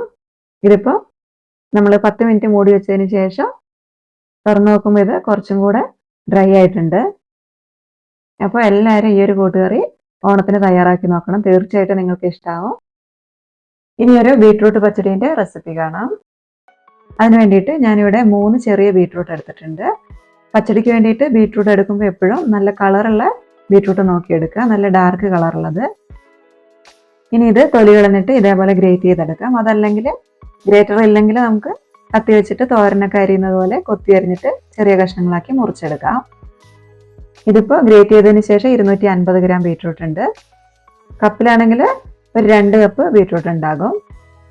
ഇനി ഇതിനൊരു അരപ്പ് തയ്യാറാക്കിയെടുക്കാം. അതിന് വേണ്ടിയിട്ട് 3 പച്ചമുളക് എടുത്തിട്ടുണ്ട്, 1/2 ഇഞ്ച് നീളത്തിലുള്ള ഇഞ്ചിയും 1/2 കപ്പ് തേങ്ങയും 1/4 ടീസ്പൂൺ ജീരകം എടുത്തിട്ടുണ്ട്. തേങ്ങ ഒരുപാട് വേണ്ട, അപ്പോൾ പച്ചടിക്ക് കളർ കുറഞ്ഞു പോകും. ഇത് നല്ല ഫൈനായിട്ട് അരച്ചെടുത്തിട്ടുണ്ട്. ഇനി വേണ്ടത് തൈരാണ്. കട്ടകളുണ്ടെങ്കിൽ അതൊന്ന് ഉടച്ചിട്ടെടുക്കുക. 1 കപ്പ് തൈരും കൂടി എടുത്ത് വെച്ചിട്ടുണ്ട്. ഇനി നമുക്ക് പച്ചടി ഉണ്ടാക്കാനായിട്ട് തുടങ്ങാം. അതിനായിട്ട് ഒരു പാത്രം അടുപ്പിലേക്ക് വെച്ചിട്ടുണ്ട്. ഇതിലേക്ക് 2 ടേബിൾ സ്പൂൺ വെളിച്ചെണ്ണ ഒഴിച്ചു കൊടുക്കാം. വെളിച്ചെണ്ണ ഒന്ന് ചൂടായി വരുമ്പോൾ 1/2 ടീസ്പൂൺ കടുക് ചേർത്ത് കൊടുക്കാം. കടുക് മുഴുവൻ പൊട്ടിത്തീരുമ്പോൾ 3 വറ്റൽമുളക് മുറിച്ചതും 1 തണ്ട് കറിവേപ്പിലയും കൂടെ ചേർത്ത് കൊടുത്തിട്ട് 2 സെക്കൻഡ് ഒന്ന് ഇളക്കിയെടുക്കാം. മുളക് അല്ലെങ്കിൽ കരിഞ്ഞു പോകും. ഇനി ഇതിലേക്ക് നമ്മൾ നേരത്തെ ഗ്രേറ്റ് ചെയ്ത് വെച്ചിരിക്കുന്ന ബീട്രൂട്ട് ചേർത്ത് കൊടുക്കാം. അതിന് കൂടെ തന്നെ ബീട്രൂട്ടിന് ആവശ്യമായിട്ടുള്ള 1 ടീസ്പൂൺ ഉപ്പും കൂടെ ചേർത്ത് കൊടുക്കുന്നുണ്ട്. ഇനി ഉപ്പ് ബീട്രൂട്ടിൻ്റെ എല്ലാ ഭാഗത്തേക്കും ആവുന്ന രീതിയിൽ ഒന്ന് മിക്സ് ചെയ്തെടുക്കുക. എന്നിട്ട് ഇതേപോലെ തന്നെ പാത്രം തുറന്ന് വെച്ചിട്ട് 1-2 മിനിറ്റ് ഒന്ന് ബീട്രൂട്ട് ഇളക്കി യോജിപ്പിച്ചതിന് ശേഷം ഇതേപോലെ ഒന്ന് തട്ടിപ്പൊത്തി വെച്ചിട്ട് നമുക്ക് അടച്ചു വെച്ചിട്ടൊന്ന് വേവിച്ചെടുക്കാം. ഫ്ലെയിമിൽ ഓയിലേക്ക് വെച്ച് കൊടുക്കുക. 5 മിനിറ്റ് ഇതേപോലെ ഒന്ന് അടച്ചു വെച്ച് വേവിച്ചതിന് ശേഷം വീണ്ടും തുറന്നു നോക്കിയിട്ടൊന്ന് ഇളക്കി യോജിപ്പിച്ച് കൊടുക്കാം. ഇതിപ്പോൾ വെള്ളമൊന്നും ഒഴിച്ചിട്ടുണ്ടായില്ല, എന്നിട്ടും ബീട്രൂട്ട് അടിയിലൊന്നും പിടിച്ചിട്ടില്ല. നമ്മൾ എണ്ണ ഒഴിച്ചിട്ടല്ലേ വാട്ടിയെടുത്തിട്ടുണ്ടായിരുന്നത്. ഇപ്പോൾ ബീട്രൂട്ടിൻ്റെ ആ പച്ച സ്വാദൊക്കെ പോയിട്ട് നല്ലൊരു മധുരമായിട്ട് വന്നിട്ടുണ്ടാകും. ഇനി നമുക്കിതിലേക്ക് നമ്മൾ നേരത്തെ അരച്ചു വെച്ചിരുന്ന തേങ്ങ ഇതിലേക്ക് ചേർത്ത് കൊടുക്കാം. തേങ്ങ അരച്ചപ്പോൾ ഒരു 1/4 കപ്പ് വെള്ളം കൂടെ ചേർത്തിട്ട് നല്ല ഫൈനായിട്ട് അരച്ചെടുത്തിട്ടുണ്ടായിരുന്നു. ഇനി ജാറിലേക്ക് കുറച്ച് വെള്ളം കൂടെ ഒന്ന് ഒഴിച്ചിട്ട് 1/4 കപ്പ് മതിയാകും. അതും കൂടെ നമുക്കിതിലേക്ക് ചേർത്ത് കൊടുക്കാം. എന്നിട്ട് തേങ്ങ നന്നായിട്ടൊന്ന് ഇളക്കി യോജിപ്പിച്ചെടുക്കാം. 1 മിനിറ്റ് ഒന്ന് തേങ്ങ ചൂടാവുന്നവരൊന്ന് ഇളക്കിയാൽ മതിയാകും. തേങ്ങയിൽ നമ്മൾ അധികം വെള്ളം ചേർക്കാത്തത് കൊണ്ട് തന്നെ പെട്ടെന്ന് തന്നെ വെള്ളമൊക്കെ നന്നായിട്ട് വറ്റി വന്നോളും. ഇതിലേക്ക് 1/2 ടീസ്പൂൺ കടുക് എടുത്തിട്ട് അതൊന്ന് ചതച്ചിട്ട് ചേർത്ത് കൊടുക്കുന്നുണ്ട്. ഇങ്ങനെയും ചേർക്കാം, അതല്ലെങ്കിൽ നമ്മൾ തേങ്ങ അരയ്ക്കുന്ന സമയത്ത് തേങ്ങ ഒരു തവണ ഒന്ന് അരച്ചതിന് ശേഷം കടുക് അധികം അരഞ്ഞു പോകാതെ തേങ്ങയുടെ കൂടെ കൂട്ടിയിട്ടൊന്ന് അരച്ചെടുത്താൽ മതി. ഇനി ഇതിലേക്ക് നല്ല കട്ടിയുള്ള തൈര് ചേർത്ത് കൊടുക്കാം. 1 കപ്പ് തൈരാണ് ചേർക്കുന്നത്. ഫ്ലെയിം ഓഫാക്കിയിട്ടാണ് തൈര് ചേർത്ത് കൊടുക്കുന്നത്. ഇനി ഈ തൈരും കൂടെ നന്നായിട്ടൊന്ന് ഇളക്കി യോജിപ്പിച്ചെടുക്കാം. നമ്മൾ ചേർക്കുന്ന തൈരിന്റെ പുളിക്കനുസരിച്ച് ചേർത്ത് കൊടുക്കുന്ന ഉപ്പിന്റെ അളവിലും വ്യത്യാസം വരുത്തണം. ഇതിപ്പം ഒരുപാട് പുളിയുള്ള തൈരല്ല, അതുകൊണ്ട് ഞാൻ ഇതിലേക്ക് 1/2 ടീസ്പൂൺ ഉപ്പും കൂടെ ചേർത്ത് കൊടുക്കുകയാണ്. എന്നിട്ട് നന്നായിട്ട് ഒന്നും കൂടി ഒന്ന് ഇളക്കി യോജിപ്പിച്ചെടുക്കാം. ഇപ്പം നല്ല അടിപൊളിയായിട്ടുള്ള ബീട്രൂട്ട് പച്ചടി ഇവിടെ റെഡി ആയിട്ടുണ്ട്. അപ്പോൾ എല്ലാവരും ഈ രീതിക്ക് ഒന്ന് ബീട്രൂട്ട് പച്ചടി തയ്യാറാക്കി നോക്കണം. ഇനി സിമ്പിളായിട്ടൊരു വെള്ളരിക്ക കിച്ചടി എങ്ങനെയാണ് തയ്യാറാക്കുന്നതെന്ന് കാണാം. അതിന് വേണ്ടിയിട്ട് ഒരു വെള്ളരിക്കേൻ്റെ പകുതി കഷ്ണം എടുത്തിട്ടുണ്ട്. ഇത് ചെറിയ കഷ്ണങ്ങളാക്കിയിട്ടൊന്ന് മുറിച്ചെടുക്കാം. മുറിച്ച് കഴിഞ്ഞിട്ടുണ്ടെങ്കിൽ 1/2 കപ്പ് വെള്ളരിക്ക ഉണ്ടാകും.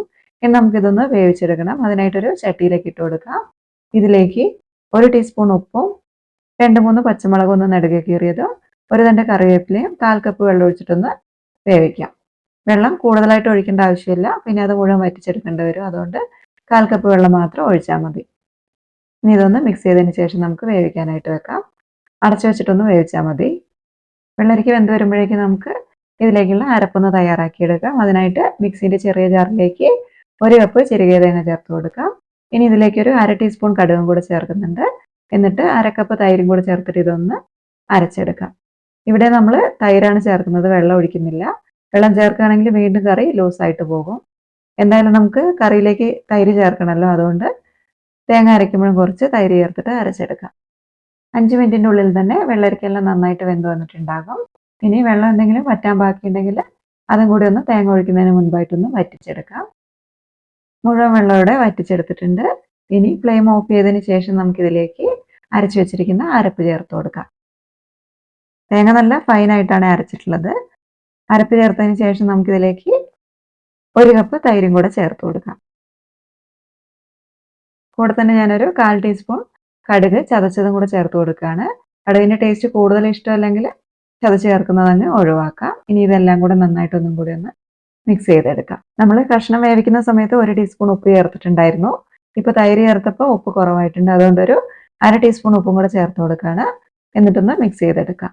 ഇപ്പോൾ അടിപൊളിയായിട്ടുള്ള വെള്ളരിക്ക കിച്ചടി എളുപ്പത്തിൽ തന്നെ തയ്യാറായിട്ടുണ്ട്. ഇതിലേക്ക് ഇനി ഒരു കടുക് വറുത്തതും കൂടെ ചേർക്കാനുണ്ട്. അതിന് വേണ്ടിയിട്ട് ഒരു പാൻ ചൂടാക്കിയെടുക്കാം. ഇതിലേക്ക് 1 ടീസ്പൂൺ വെളിച്ചെണ്ണ ചേർത്ത് കൊടുക്കാം.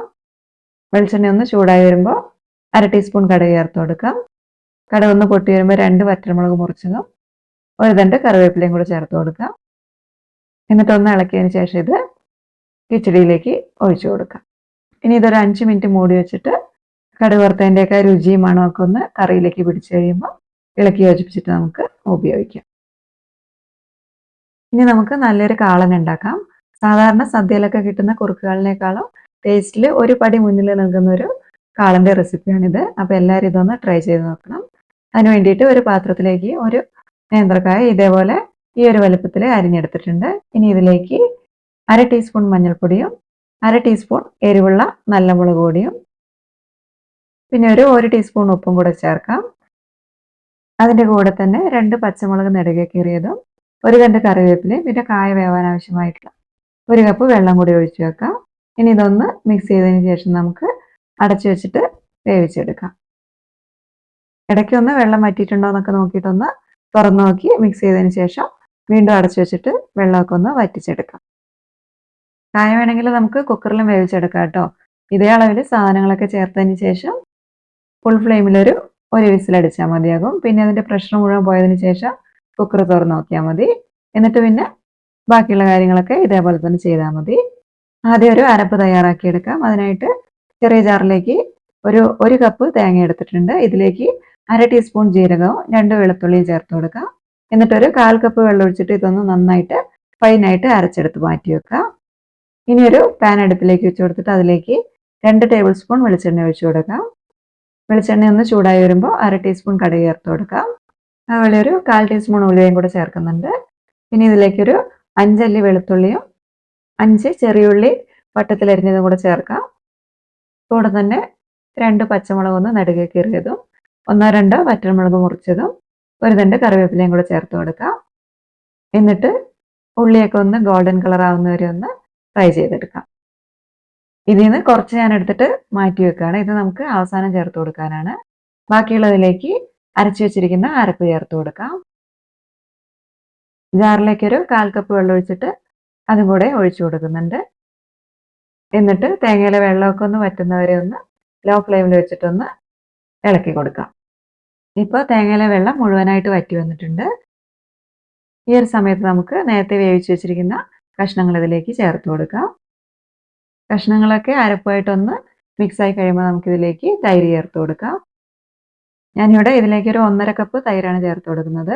തൈര് ചേർക്കുമ്പോൾ എപ്പോഴും മിക്സിയിൽ ജാറിലിട്ടിട്ട് ഒറ്റ തവണയൊന്ന് കറക്കിയതിന് ശേഷം മാത്രം ചേർത്ത് കൊടുക്കുക. അല്ലെങ്കിൽ ഇതങ്ങ് പിരിഞ്ഞതുപോലെ കിടക്കും. തൈരും കൂടെ ചേർത്തിട്ടൊന്ന് മിക്സ് ചെയ്തെടുക്കാം. ആദ്യം നമ്മൾ കായ വേവിച്ചപ്പോൾ 1 ടീസ്പൂൺ ഉപ്പ് ചേർത്തിട്ടുണ്ടായിരുന്നു. തൈര് ചേർത്ത് കഴിഞ്ഞാൽ പിന്നെ കറി തിളയ്ക്കേണ്ട ആവശ്യമില്ല. മുകളിലേക്ക് നല്ലൊരു ആവി വന്നാൽ മാത്രം മതി. ആ ഒരു സമയത്ത് നമുക്ക് ഫ്ലെയിം ഓഫ് ചെയ്ത് കൊടുക്കാം. ഇപ്പോൾ തൈരും കൂടെ ചേർത്തപ്പോൾ കറിക്ക് ഉപ്പ് കുറഞ്ഞിട്ടുണ്ട്. അതുകൊണ്ട് 1 ടീസ്പൂൺ ഉപ്പും കൂടെ ചേർത്ത് കൊടുക്കുകയാണ്.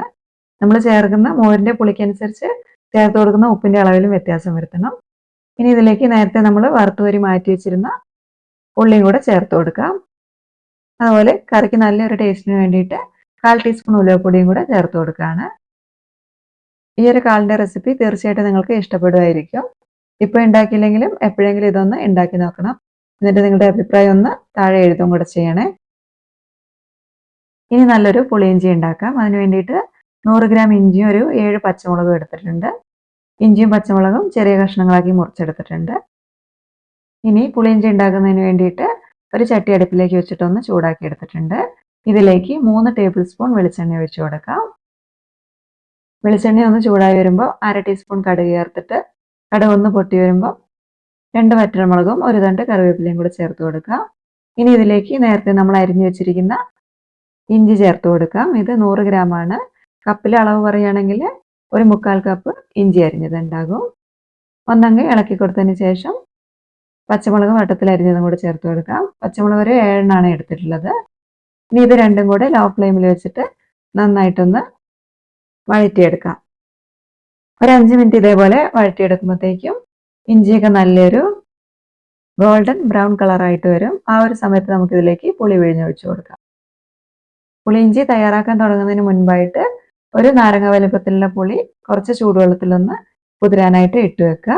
എന്നിട്ട് നന്നായിട്ടൊന്ന് കൈകൊണ്ട് ഞെരടി പിഴിഞ്ഞിട്ട് ആ പുളിവെള്ളമാണ് നമ്മളിപ്പോൾ ചേർത്ത് കൊടുക്കുന്നത്. പുളിവെള്ളം ചേർത്ത് കഴിഞ്ഞാൽ പിന്നെ ഇതിലേക്ക് പൊടികൾ ചേർത്ത് കൊടുക്കാം. 1/4 ടീസ്പൂൺ മഞ്ഞൾപ്പൊടിയും 1/2 ടീസ്പൂൺ നല്ല എരിവുള്ള മുളക് പൊടിയും ചേർക്കുന്നുണ്ട്. കൂടെ തന്നെ ഒരു 2 ടീസ്പൂൺ ഉപ്പും കൂടെ ചേർക്കുന്നുണ്ട്. ഇനി ഇത് നന്നായിട്ടൊന്ന് ഇളക്കിയതിന് ശേഷം തിളപ്പിച്ചെടുക്കാം. പുളിവെള്ളം നന്നായിട്ടൊന്ന് തിളച്ച് പുളിൻ്റെ ആ പച്ച സ്വാദൊക്കെ ഒന്ന് മാറിയിട്ടൊന്ന് കുറുകി വരട്ടെ. ഇപ്പോൾ നമ്മൾ ഒഴിച്ചിരുന്ന പുളിവെള്ളമൊക്കെ ഒന്ന് കുറുകി വന്നിട്ടുണ്ട്. ഈ ഒരു സമയത്ത് നമുക്കിതിലേക്ക് ശർക്കര ചേർത്ത് കൊടുക്കാം. ഞാനിവിടെ 100 ഗ്രാം ശർക്കരയാണ് ചേർത്ത് കൊടുക്കുന്നത്. ഇനി ഈ ശർക്കരയൊന്ന് അലിഞ്ഞിട്ട് പുളിവെള്ളമായിട്ടൊന്ന് യോജിച്ച് വരണം. കുറച്ച് നേരം കൂടെ ഇതുപോലെ ഒന്ന് ഇരുന്ന് തിളച്ച് വരട്ടെ. ഈ ഒരു സമയത്ത് നമുക്ക് എന്തെങ്കിലും മാറ്റങ്ങളൊക്കെ വരുത്തണമെങ്കിൽ വരുത്താം. ഒരു 5 മിനിറ്റും കൂടി ഇതുപോലെ തിളച്ച് കഴിയുമ്പോഴേക്കും നമ്മൾ ഒഴിച്ചിരിക്കുന്ന പുളിവെള്ളമൊക്കെ ഒന്ന് നന്നായിട്ട് വറ്റി വരണം. ഇപ്പോൾ പുളിവെള്ളമൊക്കെ നന്നായിട്ട് വറ്റി പുളിയിഞ്ചി ഏതാണ്ട് പാകമായി വന്നിട്ടുണ്ട്. ഈ ഒരു സമയത്ത് നമുക്ക് ഫ്ലെയിം ഓഫ് ചെയ്ത് കൊടുക്കാം. കൂടെ തന്നെ ഇതിലേക്കൊരു 1/4 ടീസ്പൂൺ വീതം ഉലുവപ്പൊടിയും കായപ്പൊടിയും കൂടെ ചേർത്ത് കൊടുക്കുക. എന്നിട്ടൊന്ന് മിക്സ് ചെയ്ത് കൊടുക്കാം. ഇപ്പോൾ അടിപൊളിയായിട്ടുള്ള പുളിയിഞ്ചി ഇവിടെ റെഡി ആയിട്ടുണ്ട്. എല്ലാവരും ഒന്ന് ട്രൈ ചെയ്ത് നോക്കണേ. അടുത്തതായിട്ട് നല്ലൊരു സാമ്പാറിൻ്റെ റെസിപ്പി കാണാം. അതിനായിട്ട് ആദ്യം പരിപ്പൊന്ന് കുക്കറിൽ വേവിച്ചെടുക്കാം. ഞാനിവിടെ 1/2 കപ്പ് തുവരപ്പരിപ്പ്, അതായത് സാമ്പാർ പരിപ്പൊന്ന് കഴുകി വൃത്തിയാക്കിയിട്ട് ഒരു കുക്കറിലേക്ക് ഇട്ട് കൊടുക്കുകയാണ്. ഇതിലേക്ക് 1/4 ടീസ്പൂൺ മഞ്ഞൾപ്പൊടിയും ഒരു പച്ചമുളക് നടുക്കെ കീറിയതും കുറച്ച് വെളിച്ചെണ്ണ ഒഴിച്ചിട്ട് 1 ടീസ്പൂണൊക്കെ മതിയാകുമേ വെളിച്ചെണ്ണയും പിന്നെ 2.5 കപ്പ് വെള്ളം ഒഴിച്ചിട്ട് കുക്കർ അടച്ച് ലോ ഫ്ലെയിമിൽ വെച്ചിട്ട് പരിപ്പ് ഒരു വിസിൽ വരുന്നത് വരെ ഒന്ന് വേവിച്ചെടുക്കാം. കുക്കറിലായതുകൊണ്ട് കറിവേപ്പില ഇട്ട് കൊടുക്കുന്നില്ല. ഇനി അതല്ല സാധാരണ പാത്രത്തിൽ വെച്ചിട്ടാണ് പരിപ്പ് വേവിക്കുന്നതെങ്കിൽ ഒരു തണ്ട് കറിവേപ്പിലയും കൂടെ ചേർത്ത് കൊടുക്കാം. പരിപ്പ് ഒരടുപ്പിലേക്ക് വെച്ചിട്ട് വെന്ത് വരുമ്പോഴേക്കും വേറൊരു കുക്കറിൽ നമുക്ക് കഷ്ണങ്ങളൊന്ന് വേവാനായിട്ട് വെക്കാം. അതിനിവിടെ കുറച്ച് കഷ്ണങ്ങൾ എടുത്തിട്ടുണ്ട്. എല്ലാ കഷ്ണങ്ങളും കൂടെ കൂടിയിട്ട് ഒരു 500 ഗ്രാമിൻ്റെ എടുത്തിട്ടുണ്ട്. ഒരു ചെറിയ കഷ്ണം ചേന, ഒരു ഉരുളക്കിഴങ്ങിൻ്റെ പകുതി, ഒരു ചെറിയ കഷ്ണം കുമ്പളങ്ങ അല്ലെങ്കിൽ വെള്ളരിക്ക ആയാലും മതി. പിന്നെ 2-3 ചെറിയുള്ളി ഒന്ന് നടുകെ മുറിച്ചത്, ചെറുള്ളിക്ക് പകരം സവോള ആയാലും മതി. പിന്നെ 4-5 ചെറിയ അവരക്കായ എടുത്തിട്ടുണ്ട്. അവരക്കായ അല്ലെങ്കിൽ അതിന് പകരമായിട്ട് ബീൻസോ അതല്ലെങ്കിൽ പയറോ മതിയാകും. പിന്നെ ഒരു ചെറിയ കഷ്ണം മത്തങ്ങ എടുക്കാം. പിന്നെ ഒരു ചെറിയ കത്രിക എടുത്തിട്ടുണ്ട്. ഒരു ചെറിയ കഷ്ണം ക്യാരറ്റും പിന്നെ ഒരു പച്ചമുളക് നടുകെ കീറിയത് എടുത്തിട്ടുണ്ട്. ഇനി വെണ്ടയ്ക്കയും തക്കാളിയും മുരിങ്ങക്കായും ആണുള്ളത്. ഇതിൽ മുരിങ്ങക്കായ നമുക്ക് ഇപ്പോൾ ഇട്ട് കൊടുക്കാം. വെണ്ടയ്ക്കയും തക്കാളിയും പിന്നെ ചേർത്ത് കൊടുക്കാം. ഇതിലേക്ക് 1/2 ടീസ്പൂൺ മഞ്ഞൾപ്പൊടിയും 2 ടീസ്പൂൺ ഉപ്പും 3 കപ്പ് വെള്ളം ഒഴിച്ചിട്ടൊന്ന് വേവാനായിട്ട് വെക്കാം. ഫുൾ ഫ്ലെയിമിൽ ഒരു വിസിലടിച്ചാൽ മതിയാകും. പരിപ്പും കഷ്ണങ്ങളും വെന്ത് വരുമ്പോഴേക്കും തേങ്ങ ഒന്ന് വറുത്തെടുക്കാം. കുറച്ച് തേങ്ങ വറുത്തരച്ചിട്ടുള്ള സാമ്പാറാണ് ഉണ്ടാക്കുന്നത്. അതിനായിട്ട് ആദ്യം ഒരു 2 ടേബിൾ സ്പൂൺ വെളിച്ചെണ്ണ ഒഴിച്ച് കൊടുത്തിട്ട് ഇതിലേക്ക് ഈ ഒരു വലുപ്പത്തിലുള്ള കട്ടിക്കായ ഒന്ന് വറുത്ത് മാറ്റി വെക്കാം. ഈ ഒരു കായം നമുക്ക് തേങ്ങേൻ്റെ കൂടെ വേണമെങ്കിൽ അരയ്ക്കാം. അതല്ലെങ്കിൽ നേരത്തെ കഷ്ണം വേവിച്ചതിൻ്റെ കൂടത്തിലേക്ക് ഇതുപോലെ വറക്കേണ്ട ആവശ്യമൊന്നുമില്ല, അതേപോലെ തന്നെ ഇട്ട് കൊടുത്താലും മതി. ഇനി ഈ എണ്ണയിലേക്ക് തന്നെ 2 ടേബിൾ സ്പൂൺ മുഴുവൻ മല്ലി ആദ്യം ഇട്ട് കൊടുക്കാം. ഇതൊന്ന് മൂത്ത് വരുന്ന സമയത്ത് ഇതിലേക്ക് മുളക് ഇട്ട് കൊടുക്കാം. സാധാരണ എരിവുള്ള മുളക് 6 ഇട്ട് കൊടുക്കുന്നുണ്ട്.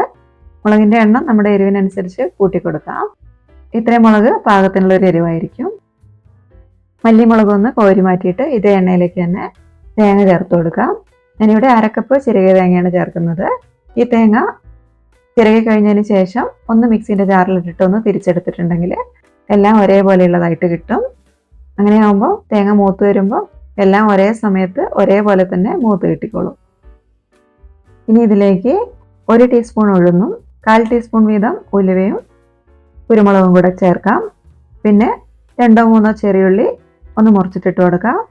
ഒരു തണ്ട് കറിവേപ്പിലയും കൂടി ഇട്ട് കൊടുത്ത് ലോ ഫ്ലെയിമിൽ വെച്ചിട്ട് തേങ്ങയൊന്ന് വറുത്തെടുക്കാം. ഇത് കുറച്ച് തേങ്ങയല്ലേ എടുത്തിട്ടുള്ളൂ, അതുകൊണ്ട് നമുക്ക് പെട്ടെന്ന് തന്നെ മൂത്ത് കിട്ടിക്കോളും. ഇപ്പം നല്ലൊരു ഗോൾഡൻ ബ്രൗൺ കളറായിട്ടുണ്ട്. നമുക്ക് ഫ്ലെയിം ഓഫ് ചെയ്തതിന് ശേഷം ഈ പാത്രത്തിൽ നിന്ന് മാറ്റി വെക്കാം.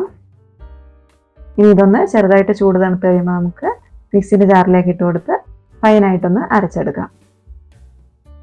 ആദ്യം ഒന്ന് പൊടിച്ചതിന് ശേഷം ഒരു 1/4 കപ്പ് വെള്ളം ഒഴിച്ചിട്ട് അരച്ചെടുത്താൽ മതി. ഇനി നമ്മൾ നേരത്തെ മാറ്റി വെച്ചിരുന്ന വെണ്ടയ്ക്കയും തക്കാളിയും ഒന്ന് വാട്ടിയിട്ടിട്ട് കൊടുക്കാം. അതിനായിട്ട് ഒരു പാനിലേക്ക് കുറച്ച് വെളിച്ചെണ്ണ ഒഴിച്ച് കൊടുത്തിട്ടുണ്ട്. 1 ടേബിൾ സ്പൂൺ മതിയാകും. ഇതിലേക്ക് ആദ്യം വെണ്ടക്ക അരിഞ്ഞത് ചേർത്ത് കൊടുക്കാം. എന്നിട്ട് അതിൻ്റെ കൊഴുപ്പൊക്കെ ഒന്ന് പോകുന്നത് വരെ ഒന്ന് ചെറുതായിട്ടൊന്ന് ഫ്രൈ ചെയ്തെടുക്കാം. ഇതിലേക്ക് ഒരു തക്കാളി അരിഞ്ഞതും കൂടെ ചേർക്കുകയാണ്. ഇതും ഒരുപാട് വെന്തുടയുന്നത് വരെ ഒന്നും ഫ്രൈ ആക്കേണ്ട ആവശ്യമില്ല, ഒന്നങ്ങ് വാടി വന്നാൽ മതി. വെണ്ടയ്ക്കയും തക്കാളിയും ഇതേപോലെ എണ്ണയിൽ വാട്ടിയിടുന്ന രീതി നമ്മുടെ വീട്ടിലും അതേപോലെ തന്നെ നാട്ടിലൊക്കെ നമ്മൾ കണ്ട് ശീലിച്ചിട്ടുള്ള ഒരു കാര്യമാണ്. അപ്പോൾ ഇതേപോലെ ഇടാൻ താല്പര്യമുള്ളവർക്ക് ഇങ്ങനെ ഇടാം. അതല്ലെങ്കിൽ കഷ്ണങ്ങൾ വെന്ത് കഴിഞ്ഞതിന് ശേഷം പുളിവെള്ളം ഒഴിച്ച് കഴിഞ്ഞിട്ട് വെണ്ടയ്ക്കയും തക്കാളിയും വാട്ടുമൊന്നും വേണ്ട, അരിഞ്ഞതിന് ശേഷം ചേർത്ത് കൊടുത്താൽ മതി. കഷ്ണങ്ങൾ വേവാൻ വെച്ചിട്ടിപ്പോൾ ഒരു വിസിൽ വന്നിട്ടുണ്ട്. കുക്കറിൻ്റെ പ്രഷർ മുഴുവനായിട്ടും പോകാനായിട്ട് വെയിറ്റ് ചെയ്യേണ്ട. കുറച്ച് പ്രഷർ നമുക്ക് കൈകൊണ്ട് ഇതേപോലെ ഒന്ന് കളഞ്ഞെടുക്കാം. എന്നാൽ മാത്രമേ മുരിങ്ങക്കായൊക്കെ മുഴുവനായിട്ട് ഉടഞ്ഞു പോകാതെ നമുക്ക് കിട്ടുള്ളൂ. ഇപ്പം മുരിങ്ങക്കായൊക്കെ നന്നായിട്ട് വെന്തിട്ടുണ്ട് എന്നാൽ ഉടഞ്ഞു പോയിട്ടില്ല. അതേപോലെ ഏറ്റവും വേവുള്ള ചേന നന്നായിട്ട് വെന്തിട്ടുമുണ്ട്. അതേപോലെ തന്നെ പരിപ്പ് കൂടെ നന്നായിട്ട് വെന്ത് വന്നിട്ടുണ്ട്. പരിപ്പ് വെന്തിട്ടില്ലെങ്കിൽ വീണ്ടും അടച്ചു വെച്ചിട്ട് ഒന്നും കൂടി ഒന്ന് വേവിച്ചെടുത്താൽ മതി. ഇനി നമ്മൾ റെഡിയാക്കി വെച്ചിരിക്കുന്ന എല്ലാം കൂടെ ഒരു മിക്സിംഗ് ആണ്. വെന്ത് വന്നിരിക്കുന്ന കഷ്ണത്തിലേക്ക് വേവിച്ച് വെച്ചിരിക്കുന്ന പരിപ്പ് ആദ്യം ചേർത്ത് കൊടുക്കുക. അതേപോലെ തന്നെ വെണ്ടയ്ക്കയും തക്കാളിയും കൂടെ ചേർത്ത് കൊടുക്കുക. ഇതിലേക്ക് ഒരു നെല്ലിക്ക വലുപ്പത്തിലുള്ള വാളംപുളി 1 കപ്പ് ചൂടുവെള്ളത്തിലൊന്ന് കുതിരാനായിട്ട് വെച്ചിട്ടുണ്ടായിരുന്നു. അത് പിഴിഞ്ഞിട്ട് ആ പുളിവെള്ളം കൂടെ ചേർത്ത് കൊടുക്കുകയാണ്. എന്നിട്ട് എല്ലാം കൂടെ നന്നായിട്ടൊന്ന് ഇളക്കി വെച്ചിട്ട് തിളയ്ക്കാനായിട്ട് വെക്കാം. പുളിവെള്ളം ഒഴിച്ചതിന് ശേഷം 5 മിനിറ്റ് നന്നായിട്ടൊന്ന് തിളപ്പിച്ചെടുക്കണം. അത് കഴിഞ്ഞിട്ട് ഇതിലേക്ക് നേരത്തെ വറുത്ത് വെച്ചിരിക്കുന്ന തേങ്ങ അരച്ചതും കൂടെ ചേർത്ത് കൊടുക്കാം. എന്നിട്ട് ഒന്നും കൂടി ഒന്ന് തിളപ്പിച്ചെടുക്കാം. ജാറിലേക്ക് 1 കപ്പ് വെള്ളം ഒഴിച്ചിട്ട് അതും കൂടെ ഇതിലേക്ക് ഒന്ന് ചേർത്ത് കൊടുക്കുന്നുണ്ട്. നല്ലോണം ചാറുള്ള സാമ്പാറാണ് വേണ്ടതെങ്കിൽ ഈ ഒരു സമയത്ത് വെള്ളം ചേർത്തിട്ട് അതൊന്ന് അഡ്ജസ്റ്റ് ചെയ്തെടുക്കണം. ഞാനിപ്പോൾ ഇത്രയും വെള്ളം ചേർത്തിട്ട് തന്നെ പാകത്തിന് ലൂസുള്ളൊരു കറിയാണ് കിട്ടിയിട്ടുള്ളത്. ഇതൊന്ന് തിളപ്പിച്ചെടുക്കാം. അതിൻ്റെ കൂടെ തന്നെ ഉപ്പ് നോക്കിയിട്ട് പാകത്തിനുള്ള ഉപ്പും കൂടെ ചേർത്ത് കൊടുക്കാം. ഞാൻ 1 ടീസ്പൂൺ ഉപ്പും കൂടെ ചേർത്ത് കൊടുക്കുന്നുണ്ട്. അപ്പോൾ ഇത്രയും നമ്മൾ തിളപ്പിച്ചിട്ടും മുരിങ്ങക്കായൊന്നും ഇതേവരെയും വെന്തുടഞ്ഞു പോയിട്ടില്ല. കഷ്ണങ്ങൾ വേവിച്ചെടുത്ത സമയത്ത് മുഴുവൻ പ്രഷറും പോകുന്നത് വരെ കാത്തു നിൽക്കാതെ കുറച്ച് പ്രഷർ നമ്മൾ കളഞ്ഞെടുത്തത് കൊണ്ടാണ് മുരിങ്ങക്കായൊന്നും ഇതേപോലെ വെന്തുടഞ്ഞു പോകാതെ നമുക്ക് കിട്ടിയിട്ടുള്ളത്. ഇനി ഇതൊന്ന് കടുക് വറുത്തിടണം. അതിനായിട്ട് 2 ടേബിൾ സ്പൂൺ വെളിച്ചെണ്ണ ഒഴിച്ചു കൊടുത്തിട്ടുണ്ട്. ഇതിലേക്ക് 1/4 ടീസ്പൂൺ ഉലുവയും 1/2 ടീസ്പൂൺ കടുകും ചേർത്ത് കൊടുക്കാം. കടുക് ഒന്ന് പൊട്ടി വരുന്ന സമയത്ത് 4-5 ചെറിയുള്ളി വട്ടത്തിൽ അരിഞ്ഞതും കൂടെ ചേർത്ത് കൊടുക്കാം. കൂടെ തന്നെ 5 വെളുത്തുള്ളിയും കൂടെ ചേർത്ത് കൊടുക്കുന്നുണ്ട്. സാമ്പാറിൽ വെളുത്തുള്ളി ഉപയോഗിക്കാത്തവരാണെങ്കിൽ വെളുത്തുള്ളി ചേർക്കേണ്ട ആവശ്യമില്ല കേട്ടോ. പക്ഷേ കുറച്ച് വെളുത്തുള്ളിയും കൂടെ ചേർത്തിട്ടുണ്ടെങ്കിൽ സാമ്പാറിന് ആ വെളുത്തുള്ളിൻ്റെ ഒരു നല്ല ഫ്ലേവറും കൂടെ കിട്ടിക്കോളും. ഇനി ഇതിലേക്ക് 2 വറ്റൽമുളക് മുറിച്ചതും 1 തണ്ട് കറിവേപ്പിലയും കൂടെ ചേർത്ത് കൊടുക്കാം. എന്നിട്ട് ഉള്ളി നന്നായിട്ട് ഗോൾഡൻ കളർ ആവുന്ന വരെ ഒന്ന് വഴറ്റിയെടുക്കാം. ഉള്ളിയൊക്കെ എല്ലാം നന്നായിട്ട് മൊരിഞ്ഞ് നല്ലൊരു ഗോൾഡൻ കളർ ആയിട്ടുണ്ട്. ഈ ഒരു സമയത്ത് നമുക്കിതിലേക്ക് 2 ടേബിൾ സ്പൂൺ സാമ്പാർ പൊടിയും കൂടെ ചേർത്ത് കൊടുക്കാം. ഇനി ഫ്ലെയിം ഓഫ് ആക്കിയിട്ട് പൊടി ഒന്ന് എണ്ണയിലൊന്ന് മിക്സ് ചെയ്തെടുക്കാം. എന്നിട്ട് നമ്മൾ റെഡിയാക്കി വെച്ചിരിക്കുന്ന സാമ്പാറിലേക്ക് ഇട്ട് കൊടുക്കാം. ഇനി ഇത് ഇപ്പോൾ മിക്സ് ചെയ്യേണ്ട, ഒന്ന് അടച്ചു വെച്ചിട്ട് കുറച്ച് നേരം കഴിഞ്ഞിട്ടൊന്ന് ഇളക്കി യോജിപ്പിച്ചെടുക്കാം. കുക്കറിൻ്റെ അടപ്പ് വെച്ചിട്ട് തന്നെ അടച്ചു വെക്കുകയാണെങ്കിൽ അതിൻ്റെ വിസിലെടുത്ത് മാറ്റി വെക്കണം, അല്ലെങ്കിൽ അത് പിന്നെ വെന്ത് പോകും. ഇനി വേറെ പ്ലേറ്റൊക്കെ വെച്ച് അടയ്ക്കുകയാണെങ്കിൽ അങ്ങനെ ആയാലും മതി. ഇനി ഇത് 10 മിനിറ്റ് കഴിഞ്ഞിട്ട് നമുക്കൊന്ന് കടുക് വറുത്തതിൻ്റെയൊക്കെ ഫ്ലേവർ കറിയിലേക്ക് ഇറങ്ങി കഴിയുമ്പോൾ ഒന്ന് മിക്സ് ചെയ്തെടുക്കാം. ഈ ഒരു സാമ്പാറിലേക്ക് എല്ലാ ടേസ്റ്റും ഒന്ന് ബാലൻസ് ചെയ്യുന്നതിന് വേണ്ടിയിട്ട് ഇതേപോലെ ഒരു ചെറിയ കഷ്ണം ശർക്കരയോ അതല്ലെങ്കിൽ കുറച്ച് പഞ്ചസാരയോ ചേർത്തിട്ടുണ്ടെങ്കിൽ നല്ലതായിരിക്കും. ഇത് നമ്മൾ കടുകൊക്കെ വറുത്തിടുന്നതിന് മുൻപായിട്ട് ചെയ്യണം. ഞാൻ സാധാരണ ചെയ്യാറില്ല, പക്ഷെ ഇങ്ങനെ ചെയ്താലും നല്ലതായിരിക്കും എന്ന് പറഞ്ഞതാണ്. ഇതിലേക്ക് സാമ്പാർ പൊടി ചേർത്തിട്ടില്ലെങ്കിലും കുഴപ്പമൊന്നുമില്ല. എന്നാലും സാമ്പാർ കുറച്ചും കൂടി ഒരു രുചി മണമൊക്കെ ഉണ്ടാകുന്നതിന് വേണ്ടിയിട്ടാണ് സാമ്പാർ പൊടി ചേർത്തത്. അപ്പോൾ ഈ ഒരു സാമ്പാർ എല്ലാവരും ഒന്ന് ട്രൈ ചെയ്ത് നോക്കണം. ഇനി അവിയൽ ഏറ്റവും രുചികരമായിട്ട് എങ്ങനെയാണ് തയ്യാറാക്കുന്നതെന്നൊന്ന് കണ്ടു നോക്കാം. അതിനായിട്ട് ഞാനിവിടെ പച്ചക്കറികളൊക്കെ ഏകദേശം ഒരേപോലെ നീളത്തിൽ അരിഞ്ഞെടുത്തിട്ടുണ്ട്. ഞാൻ എടുത്തിരിക്കുന്നത് പയറ്, കുമ്പളങ്ങ, പച്ച നേന്ത്രക്കായ, ക്യാരറ്റ്, പടവലങ്ങ, പിന്നെ കോവയ്ക്കയും മുരിങ്ങക്കായും ചേനയും. അവിയൽ എപ്പോഴും വെള്ളം ഒഴിക്കാതെ വേവിച്ചെടുക്കുന്നതാണ് നല്ലത്. അപ്പോൾ അതിന് വേണ്ടിയിട്ട് അടികട്ടിയുള്ളൊരു പാത്രം അടുപ്പിലേക്ക് വെച്ച് കൊടുക്കാം. ഇതിലേക്ക് 2 ടേബിൾ സ്പൂൺ വെളിച്ചെണ്ണ ഒഴിക്കാം. ഇനി ഇതിലേക്ക് പച്ചക്കറികൾ ഓരോന്നായിട്ട് ഇട്ട് കൊടുക്കാം. ആദ്യം ഏറ്റവും വേവുള്ള ചേന ഇട്ട് കൊടുക്കാം. ചേന കുറച്ച് കനം കുറച്ച് അരിയാണെങ്കിൽ പെട്ടെന്ന് തന്നെ വെന്ത് കിട്ടും. അതേപോലെ ഈ ഒരു സമയത്ത് മഴക്കാലത്ത് ചേന പെട്ടെന്ന് തന്നെ വെന്ത് കിട്ടിക്കോളും. പിന്നെ അതിന് മുകളിലേക്ക് ബാക്കിയുള്ള കഷ്ണങ്ങൾ ഓരോന്നായിട്ട് നമുക്ക് ഇട്ട് കൊടുക്കാം. ഇനി അതിലേക്ക് അവിയലിന് ആവശ്യമായിട്ടുള്ള 3/4 ടേബിൾ സ്പൂൺ ഉപ്പ് ചേർത്ത് കൊടുക്കാം. പിന്നെ 1/2 ടീസ്പൂൺ മഞ്ഞൾപ്പൊടിയും 1 ടീസ്പൂൺ മുളക് പൊടിയും 2 തണ്ട് കറിവേപ്പില ഇട്ട് കൊടുത്തിട്ട് ഇളക്കാതെ നമുക്കൊന്ന് മൂടി വെച്ച് 5 മിനിറ്റ് ഒന്ന് വേവിച്ചെടുക്കാം. ഈ സമയത്ത് ഫ്ലെയിമിൽ ഓയിൽ വെച്ചാൽ മതി. നമ്മൾ 2 ടേബിൾ സ്പൂൺ എണ്ണ ആദ്യം ഒഴിച്ചിട്ടുണ്ടായിരുന്നു. അതേപോലെ തന്നെ കട്ടിയുള്ള പാത്രമാണ്. അതുകൊണ്ട് പെട്ടെന്ന് വെള്ളം ഇല്ലെങ്കിലും പച്ചക്കറികളൊന്നും അടിയിൽ കരിഞ്ഞു പിടിക്കില്ല. അതേപോലെ തന്നെ ചേന എണ്ണയിൽ കിടന്നിട്ട് ഒന്നങ്ങ് മൊരിഞ്ഞ് പെട്ടെന്ന് തന്നെ വെന്ത് കിട്ടിക്കോളും. ഇപ്പോൾ 5 മിനിറ്റ് കഴിഞ്ഞിട്ടുണ്ട്. തുറന്നു നോക്കിയിട്ട് നമുക്ക് എല്ലാ കഷ്ണങ്ങളും ഒന്ന് ഇളക്കി യോജിപ്പിച്ചെടുക്കാം. നല്ലോണം ഒന്ന് ആവി കയറുന്നതിന് വേണ്ടി 5 മിനിറ്റും കൂടി ഒന്ന് അടച്ചു വെച്ച് ലോ ഫ്ലെയിമിൽ വേവിച്ചെടുക്കാം.